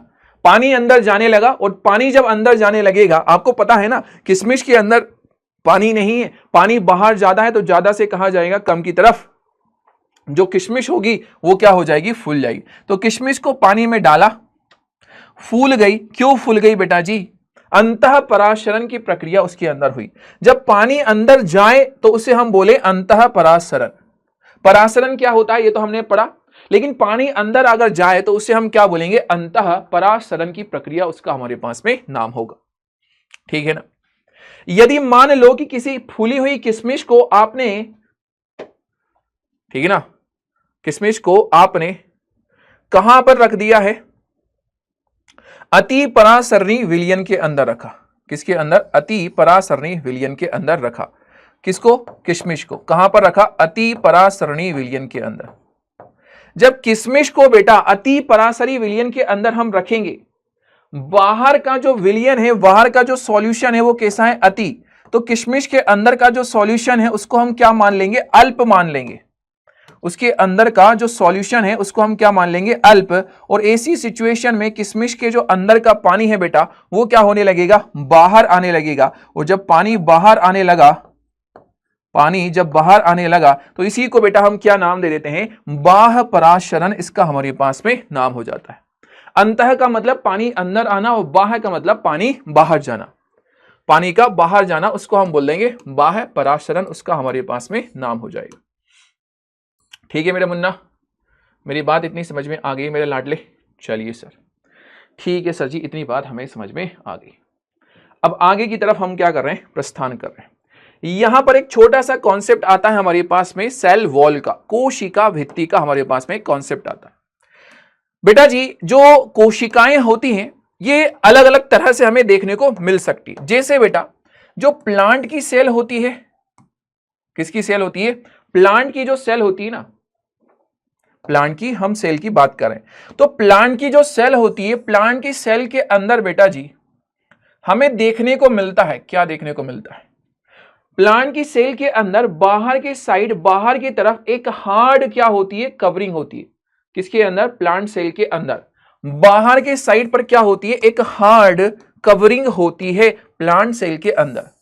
प्लांट सेल हो गई, या फिर बेटा कोई हमारे पास में बैक्टीरिया की कोशिका हो गई, या फिर बेटा कोई शैवाल की कोशिका हो गई, या फिर फफूंद की कोशिका हो गई। इन सभी कोशिकाओं के अंदर ये तो बाहर, ये तो एक लेयर होती है जिसका नाम हमने पढ़ा था प्लाज्मा झिल्ली, याद है ना। ये जो लेयर होती है इसका नाम होता है प्लाज्मा झिल्ली, या इसी को बेटा हम कोशिका झिल्ली नाम देते हैं, प्लाज्मा झिल्ली, या फिर इसी को हम नाम दे देते हैं कोशिका झिल्ली, इसका हमारे पास में नाम होता है प्लाज्मा मेम्ब्रेन, या फिर इसी को हमने क्या बोला है, सेल मेम्ब्रेन। कोशिका झिल्ली इसका हमने नाम रखा। जानते हो ये प्लाज्मा मेम्ब्रेन या फिर सेल मेम्ब्रेन हर एक कोशिका के अंदर होती है, हर एक कोशिका के अंदर देखने को मिलती है। इधर वाली कोशिका में भी दिखाई दे रही है और इधर वाली कोशिका में भी आपको दिखाई दे रही है, इधर वाली सेल के अंदर भी आपको दिखाई देगी प्लाज्मा झिल्ली। ठीक है ना, ओके मेरा मुन्ना। चलिए सर, यहां पर ये जो कोशिका है बेटा, ये कोशिका होती है जंतु की कोशिका। किसकी कोशिका है ये, जंतु कोशिका। और जंतु कोशिका के अंदर जो सेल वॉल होती है बेटा, ठीक है ना, सेल वॉल मतलब इस प्लाज्मा झिल्ली के बाहर कोई भी दीवार इसमें हमें देखने को नहीं मिलती। लेकिन ये जो कोशिका है इसके पास में प्लाज्मा झिल्ली के बाहर हमें क्या दिखाई दे रही है, एक दीवार दिखाई दे रही है। और उसके बाहर ये जो दीवार दिखाई दे रही है, इस दीवार का नाम हम रख देते हैं कोशिका भित्ति, इसका नाम रख देते हैं हम कोशिका भित्ति। सेल वॉल इसका हमारे पास में नाम है, इंग्लिश में क्या बोल देते हैं, सेल वॉल, इसका हम इंग्लिश में नाम रख देते हैं। ठीक है ना, कोशिका भित्ति हमारे पास में इसका नाम होता है। जंतु कोशिका के अंदर जो कोशिका भित्ति होती है, जंतु कोशिका के अंदर जो सेल वॉल होती है बेटा, वो क्या होती है, अनुपस्थित होती है। कोशिका भित्ति अनुपस्थित, कोशिका भित्ति की यदि हम बात करें तो यहां पर क्या है, ये अनुपस्थित हमें देखने को मिल रही है। लेकिन पादप कोशिका, जीवाणु कोशिका, शैवाल कोशिका, फफूंद कोशिका, इन सब के अंदर कोशिका भित्ति उपस्थित होती है। सेल वॉल इनके अंदर हमें देखने को मिलती है, सेल वॉल इनके अंदर हमें देखने को मिलती है। ठीक है ना, बात समझ में आ गई ना। इस सेल के पास में भी सेंटर में क्या होगा, एक न्यूक्लियस पड़ा हुआ होगा। यहां पर क्या पड़ा होगा, न्यूक्लियस। इस वाली सेल के पास में भी अंदर के साइड में सेंटर में क्या पड़ा हुआ होगा, न्यूक्लियस पड़ा हुआ होगा। सेम है, बाकी सारी चीजें तो दिख रही, बस डिफरेंस क्या दिखा, सेल वॉल का हमारे पास में डिफरेंस देखने को मिला। इसका जो हमारे पास में ये जो कोशिका है, पादप कोशिका में भी कोशिका भित्ति होती है। पादप कोशिका की जो कोशिका भित्ति होती है बेटा, ये सेल्यूलोज से बनी होती है। किससे, सेल्यूलोज से बनी होती है, सेल्यूलोज से बनी हुई होती है। ठीक है ना। जीवाणु कोशिका की जो सेल वॉल होती है बेटा, ये पेप्टिडो ग्लाइकेन से बनी हुई होती है, केमिकल होता है, ग्लाइकेन से बनी, पेप्टिडो ग्लाइकेन केमिकल से क्या होती है, बनी हुई होती है। शैवाल की जो कोशिका होती है, इसके पास में भी कोशिका भित्ति बेटा प्रेजेंट होगी, फफूंद की कोशिका के अंदर भी कोशिका भित्ति प्रेजेंट होगी, ठीक है ना, काइटिन वगैरह से मिलकर के बनी हुई होगी, काइटिन से मिलकर के बनी हुई होगी। याद रहेगा, कहानी समझ में इतनी आ रही है? चलिए सर, इतनी जो बात है ये हमें क्लियर हो गई है, ठीक है ना। अब एक आगे की जो बात है इसको कृपया करके ध्यान से सुनिएगा, आगे की जो हमारी बात है कृपया करके ध्यान से सुनिएगा। साइंटिस्टों ने देखा कि कोशिका के अंदर बेटा जी बहुत सारी, हमने डिफरेंस तो पता करिए, हमारी जो जंतु की कोशिका होती है ये अलग होती है, प्लांट की कोशिका अलग होती है, ठीक है ना। लेकिन इन सभी कोशिकाओं के अंदर जो सेंटर वाला इनका पार्ट होता है, सेंटर वाले पार्ट में हमें क्या देखने को मिलता है, एक डॉट या फिर गहरे रंग की संरचना दिखाई देती है। कहां पर? सेंटर वाले पार्ट में।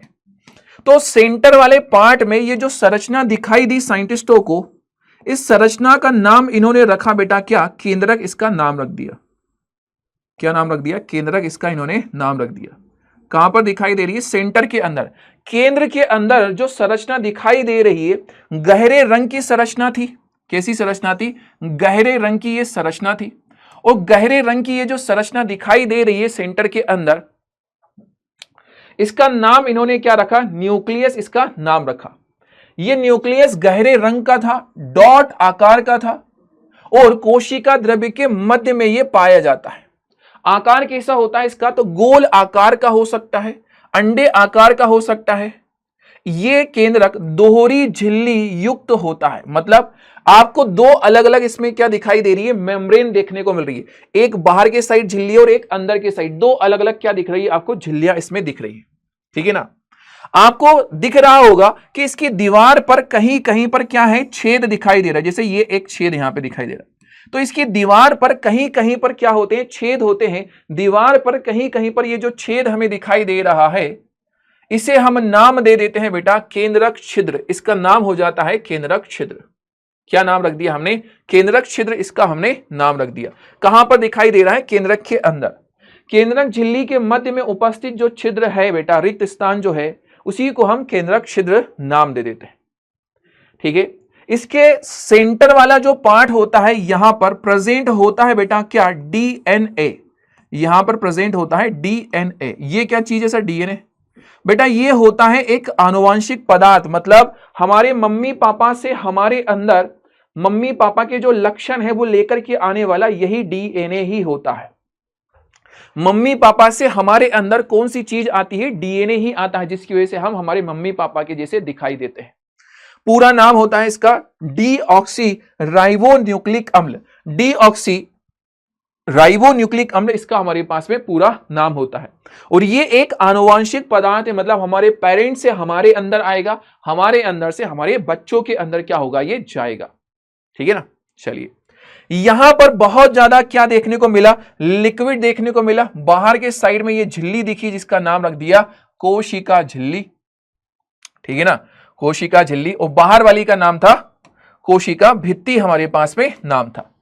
यहां पर लिक्विड होगा और उस लिक्विड को बेटा जी हम क्या नाम दे देंगे? कोशिका द्रव्य।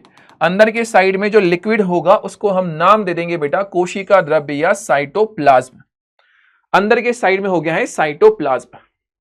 यह हल्के रंग का क्या होता है? लिक्विड होता है, तरल पदार्थ होता है जो पाया जाता है। याद रहेगा इतनी बातें, ठीक है ना। केंद्रक के बारे में इतनी बातें याद रहेगी, पक्की बात है मेरे बच्चा? हाँ जी, क्लियर क्लियर, कोनो डाउट तो नहीं, कोनो कंफ्यूजन तो नहीं, कोनो डाउट तो नहीं, कोनो कंफ्यूजन तो नहीं। चलिए, एक छोटा सा पॉइंट मैं आपको बता दूं। जैसे यहां पर बेटा मान लो हमारे पास में ये एक कोशिका है, ये है हमारे पास में एक कोशिका। इस कोशिका के अंदर बेटा यहां पर प्रेजेंट है क्या? न्यूक्लियस। क्या प्रेजेंट है? न्यूक्लियस।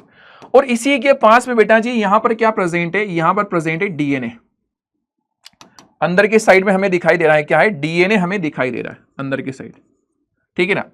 जब ये जो कोशिका है बेटा, इस कोशिका के अंदर एक समय ऐसा आता है जब ये कोशिका दो अलग अलग हिस्सों में क्या होती है? विभाजित होती है, दो अलग अलग हिस्सों में बट जाती है। कौन? ये कोशिका दो अलग अलग हिस्सों में ये बट रही है। कौन? हमारी ये कोशिका। जब कोशिका के अंदर बेटा कोशिका विभाजन होने वाला होता है, मतलब ये कोशिका दो हिस्सों में बटने वाली होती है, कोशिका विभाजन दो हिस्सों में बट रही है, तो जब इसके अंदर कोशिका विभाजन होने वाला होता है, दो हिस्सों में ये बंटने वाली होती है, तब उस समय पर बेटा इसका जो पूरा की पूरा डीएनए है बेटा, ये क्या होता है, एक ऐसी संरचना के अंदर पैक हो जाता है। एक ऐसी जो संरचना होती है, छड़ के जैसी संरचना होती है, इसमें इसका जो डीएनए होता है वो क्या हो जाता है, पैक हो जाता है। भैया आप ही सोचो, जब आप अपने घर से मामा के घर जाते हो तो अपने सामान को क्या कर लेते हो, पैक कर लेते हो। तो जब ये कोशिका विभाजित होती है तब ये इस तरह से एक छड़ के जैसी क्या करती है, संरचना बनाती है। और इस छड़ जैसी संरचना को बेटा हम नाम दे देते हैं क्या, गुणसूत्र। इसका हमारे पास में नाम होता है गुणसूत्र, या क्रोमोसोम इसका हमारे पास में नाम हो गया गुणसूत्र, या इसी को बेटा जी हमने क्या नाम दे दिया, क्रोमोसोम इसका हमने नाम रख दिया। क्रोमोसोम इसका हमने नाम रख दिया, याद रहेगा, ठीक है ना। कब होता है ये कांड, ये चीज कब होती है, जब कोशिका में विभाजन होने वाला हो तब। जब कोशिका विभाजित होने वाली होती है तब वो अपने डीएनए को क्या कर लेती है, पैक कर लेती है। और डीएनए को जब इसने पैक किया तो एक छड़ के जैसी संरचना बनी। उस छड़ जैसी संरचना को ही बेटा हमने क्या नाम दे दिया, गुणसूत्र नाम दे दिया। उसी का हमारे पास में नाम हो गया है गुणसूत्र। क्रोमोसोम उसका हमारे पास में नाम हो गया, याद रहेगा, ठीक है ना। ये जो क्रोमोसोम होता है बेटा, इसके अंदर दो चीजें हमें देखने को मिलती हैं। सबसे पहली चीज जो हमें पता चलती है इसके अंदर की भैया, एक तो होता है इसका, ये तो होता है बेटा जी इसका डीएनए, ये तो होता है इसका डीएनए हो गया। और एक इसके अंदर होता है बेटा जी ये प्रोटीन, ये हो गया इसके अंदर प्रोटीन। डीएनए और हो गया है इसके अंदर क्या, प्रोटीन हो चला। तो डीएनए और प्रोटीन से मिलकर के ये बना हुआ हमें देखने को मिल रहा है। डीएनए और प्रोटीन से मिलकर के बना हुआ, इसी को हमने क्या नाम दिया, क्रोमोसोम, गुणसूत्र इसका हमने नाम दिया। डीएनए पहले कैसा था, धागे के जैसा। और धागे के जैसा जब डीएनए दिखाई देता है तो इसका नाम होता है क्रोमेटीन। लेकिन जब ये ऐसा पैक हो जाता है छड़ के जैसा तो इसका नाम रख देते हैं क्रोमोसोम। इसका नाम हम रख देते हैं क्रोमोसोम, गुणसूत्र इसका हम नाम रख देते हैं।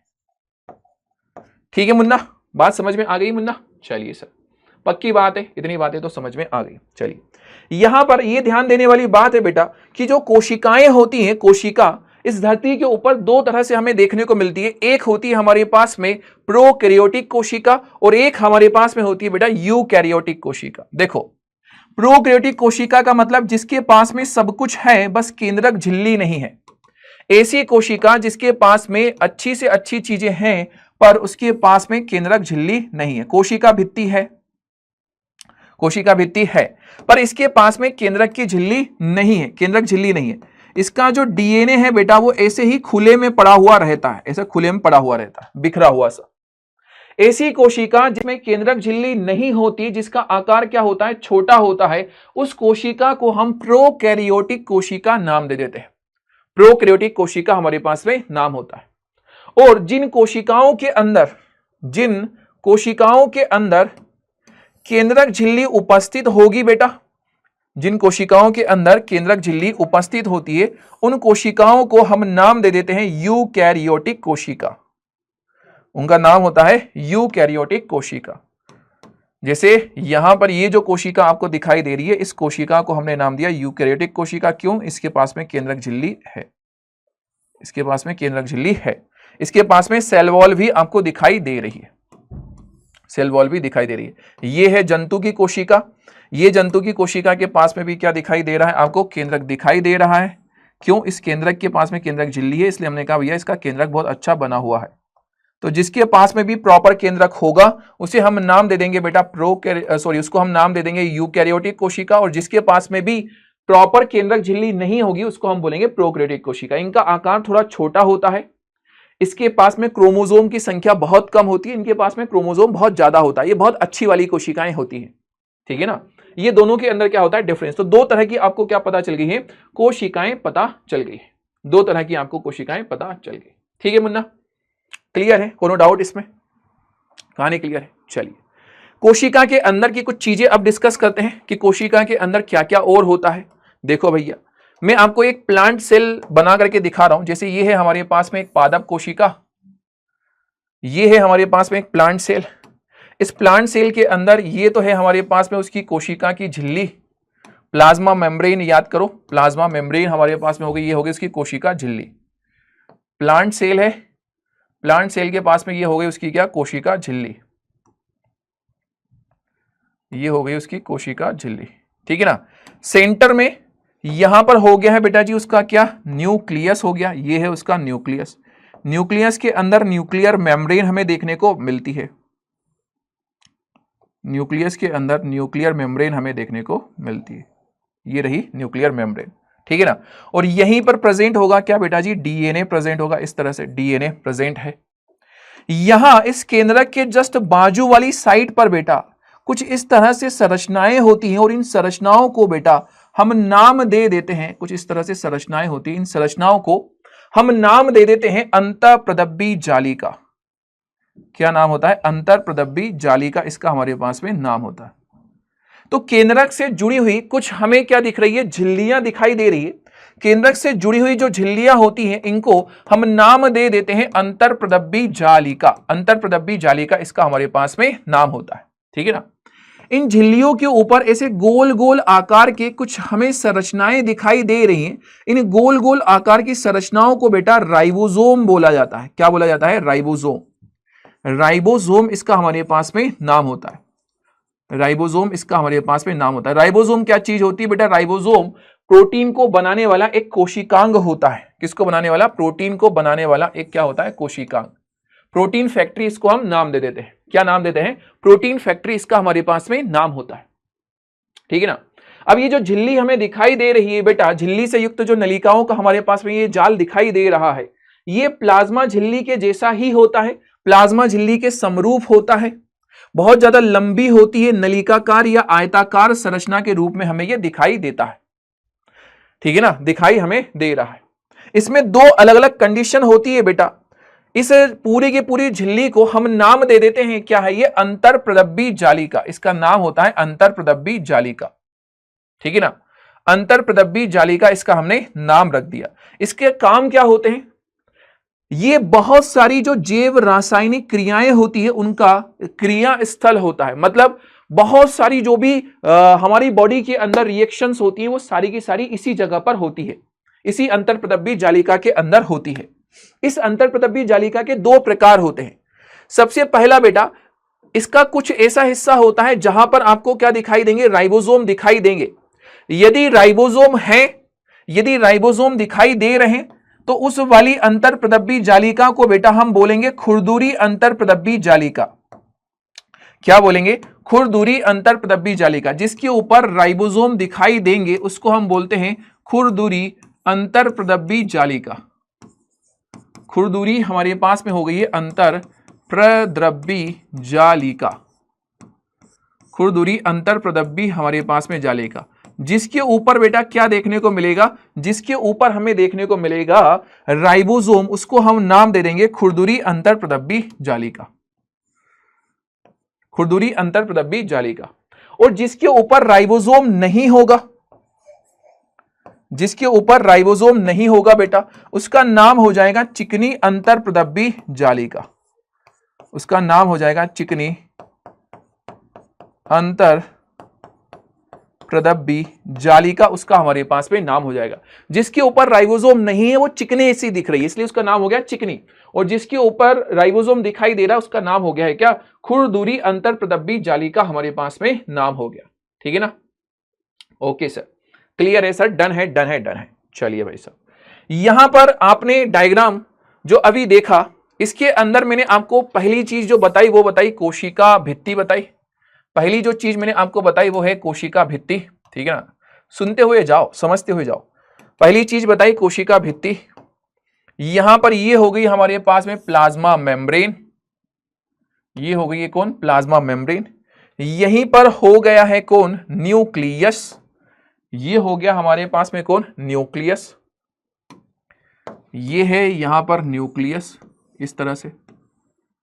और न्यूक्लियस के आइट साइड में ही हो गई थी हमारे पास में कौन, अंतःप्रदब्बी जालिका। न्यूक्लियस के अंदर ये है बेटा जी क्या, डीएनए, ये सीख लिया हमने। यहीं पर क्या देखने को मिली थी, अंतःप्रदब्बी जालिका, ऐसी ये जाल हो गया। अंतःप्रदब्बी जालिका के ऊपर क्या पता चला था हमें, राइबोसोम देखने को मिले थे। क्या देखने को मिले थे, राइबोसोम देखने को मिले थे, इस तरह से। अगर राइबोसोम है तो क्या बोला हमने, रफ एंडोप्लाज्मिक रेटिकुलम, खुरदुरी बोल दिया इसको। यदि राइबोसोम नहीं है तो उसको हमने बोल दिया चिकनी अंतरपदब्बी जालिका। यहां पर बेटा, यहां पर हमें इसके अलावा कुछ और स्पेशल सी चीजें देखने को मिलेगी। कैसी स्पेशल सी चीजें सर जी? देखो भाई सब बता रहे हैं हम। यहां पर ऐसे कुछ स्पेशल से ऑर्गन कोशिका के अंदर ऐसी संरचनाएं हमें देखने को मिलती है। ये जो संरचना हमें दिखाई दे रही है इसको हम बोलते हैं गोल्जी काय। क्या नाम होता है? गोल्जी काय इसका हमारे पास में नाम होता है। ये जो ऐसा दिखाई दे रहा ना, इसका नाम होता है गोल्जी काय। ये जो गोल्जी काय होता है बेटा, इसको सबसे पहले देखा था किसने? हमारे एक साइंटिस्ट जिनका नाम था कैमिलियो गोल्जी, जिनका नाम था कैमिलियो गोल्जी, ठीक है ना। ये भी झिल्लियों से मिलकर के बना हुआ है। सबसे पहला जो झिल्ली से बनी हुई चीज थी वो कौन सी थी? हमारी अंतरपदब्बी जालिका। दूसरे नंबर पर हम झिल्ली से बनी हुई चीज किसको देख रहे हैं? हमारे गोल्जी काय को। तो हमने कहा ये दूसरा भाग है झिल्ली युक्त तंत्र का, ठीक है ना। किससे बना हुआ होता है? पुट्टिकाओं से। देखो हमारे पास में जो हमारा गोल्जी काय है उसमें कुछ इस तरह से क्या दिखाई देगी? पुट्टिका देखने को मिलेगी, इसी तरह, इस तरह से। और यही पुट्टिका जब एक दूसरे के ऊपर समांतर रूप से ऐसे जमी हुई हो जाएगी, ऐसे एक के ऊपर एक आ जाएगी, तो इसी को हम क्या बोल देंगे? गोल्जी काय। एक है तो नाम दिया पुट्टिका, और बहुत सारी है तो इसको नाम दे दिया हमने कुंडिका या गोल्जी काय, इसका हमने नाम रख दिया। इसी को, बहुत सारियों को, इनका समूह को कुंडिका या गोल्जी काय हम बोल देते हैं। क्या काम करता है ये? अगर इस कोशिका को कोई चीज बेटा बाहर भेजनी है तो बढ़िया से अच्छे से पैक करता है, पैकेजिंग का काम करता है ये। बाहर भेजने का काम कौन करता है? गोल्जी काय करता है। कोई चीज है जिसको स्टोर करके रखनी है तो स्टोर करके रखने का काम भी यही करता है, संचयन यही करता है। किसी चीज को अगर मॉडिफाइड करना है, जैसे मम्मी शाम की रात को जो सब्जी रोटी बच जाती है उसको क्या कर देती है? सुबह फ्राई कर देती है, बघार देती है। वैसे ही ये दूसरे मतलब क्या करता है? चीजों को बदल देता है, दूसरे फॉर्म में रूपांतरण करने का काम करती है। इसके अलावा ये छोटे छोटे से ऐसे गोले जैसे बनाता है बेटा, कौन? गोल्जी काय। ये छोटे छोटे से ये जो गोले होते हैं इनको हम बोलते हैं लाइसोसोम। छोटे छोटे से ये जो गोले होते हैं इनको हम बोलते हैं लाइसोसोम। तो ये लाइसोसोम का क्या करता है? निर्माण करता है। लाइसोसोम का निर्माण करता है, ठीक है ना। लाइसोसोम का इसने क्या कर दिया? निर्माण। लाइसोसोम के अंदर बहुत ज्यादा क्या होता है बेटा? केमिकल भरा हुआ होता है, पाचक एंजाइम। अगर इस कोशिका के अंदर से किसी ने भी काम करना बंद कर दिया, किसी ने काम करना बंद कर दिया, तो ये लाइसोसोम उसको क्या कर जाता है? खा जाता है भैया। ये दानव है, ठीक है ना। और अगर ये कोशिका मर गई, कोशिका काम नहीं कर रही है, तो ऐसी सिचुएशन के अंदर ये लाइसोसोम खुद भी मर जाएगा और कोशिका को भी ले डूबेगा।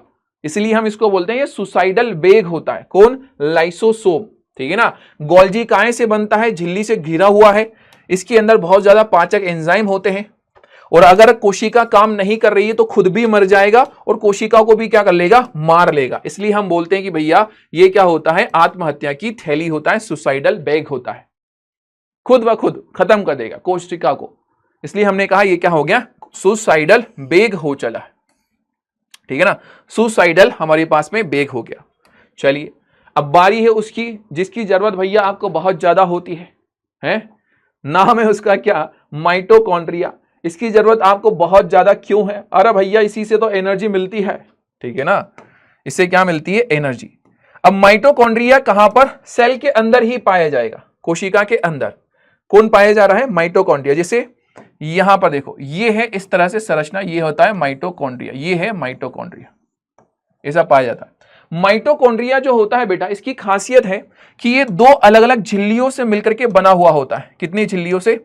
दो अलग अलग झिल्ली। जैसे ये है एक बाहर वाली झिल्ली और एक होगी इसके अंदर वाली झिल्ली, एक होगी इसके अंदर वाली झिल्ली। बाहर वाली झिल्ली के अंदर आपको क्या दिखाई दे रहे हैं? छोटे छोटे से छेद दिखाई दे रहे हैं।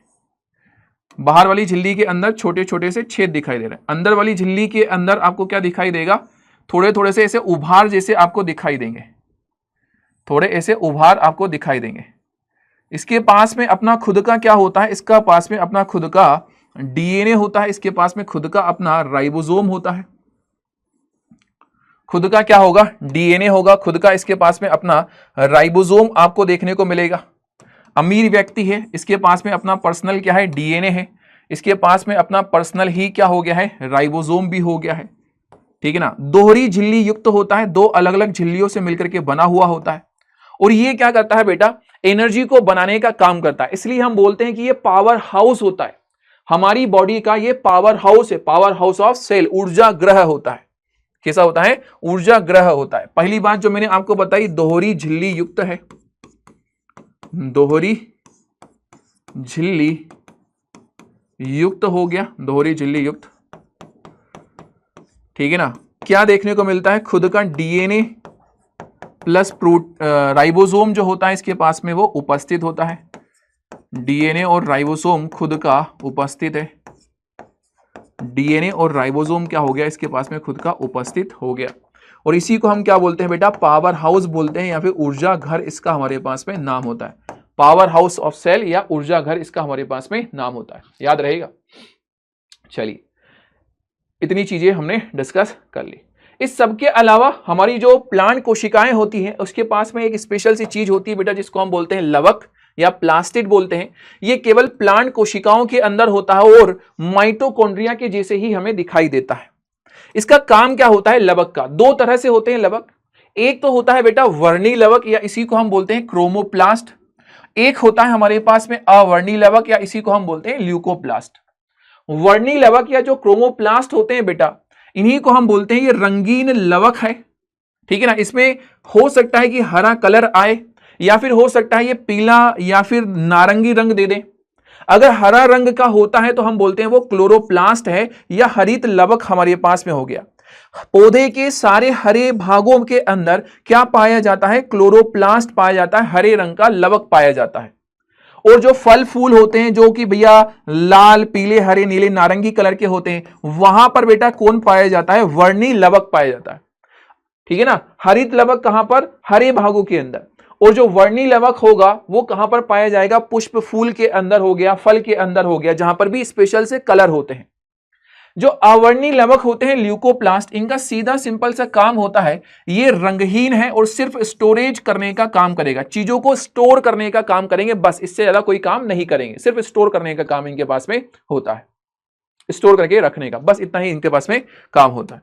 हरित लवक की खासियत यह है बेटा कि ये प्रकाश को अवशोषित करता है और प्रकाश संश्लेषण में क्या करता है, सहायता। कौन, क्लोरोप्लास्ट हरित लवक, ये उसकी स्पेशल सी खासियत होती है, ठीक है ना। स्पेशल सी क्या होती है, उसकी खासियत होती है। चलिए भाई, इस चैप्टर का लास्ट पॉइंट जो अब हम डिस्कस करने वाले हैं, हरित लवक को कोशिका का रसोई घर कहते हैं, ये याद रखना, किचन। क्यों, इसके पास में प्रकाश संश्लेषण होता है, खाना यहां पे बनता है। चलिए सर, बढ़िया बात है।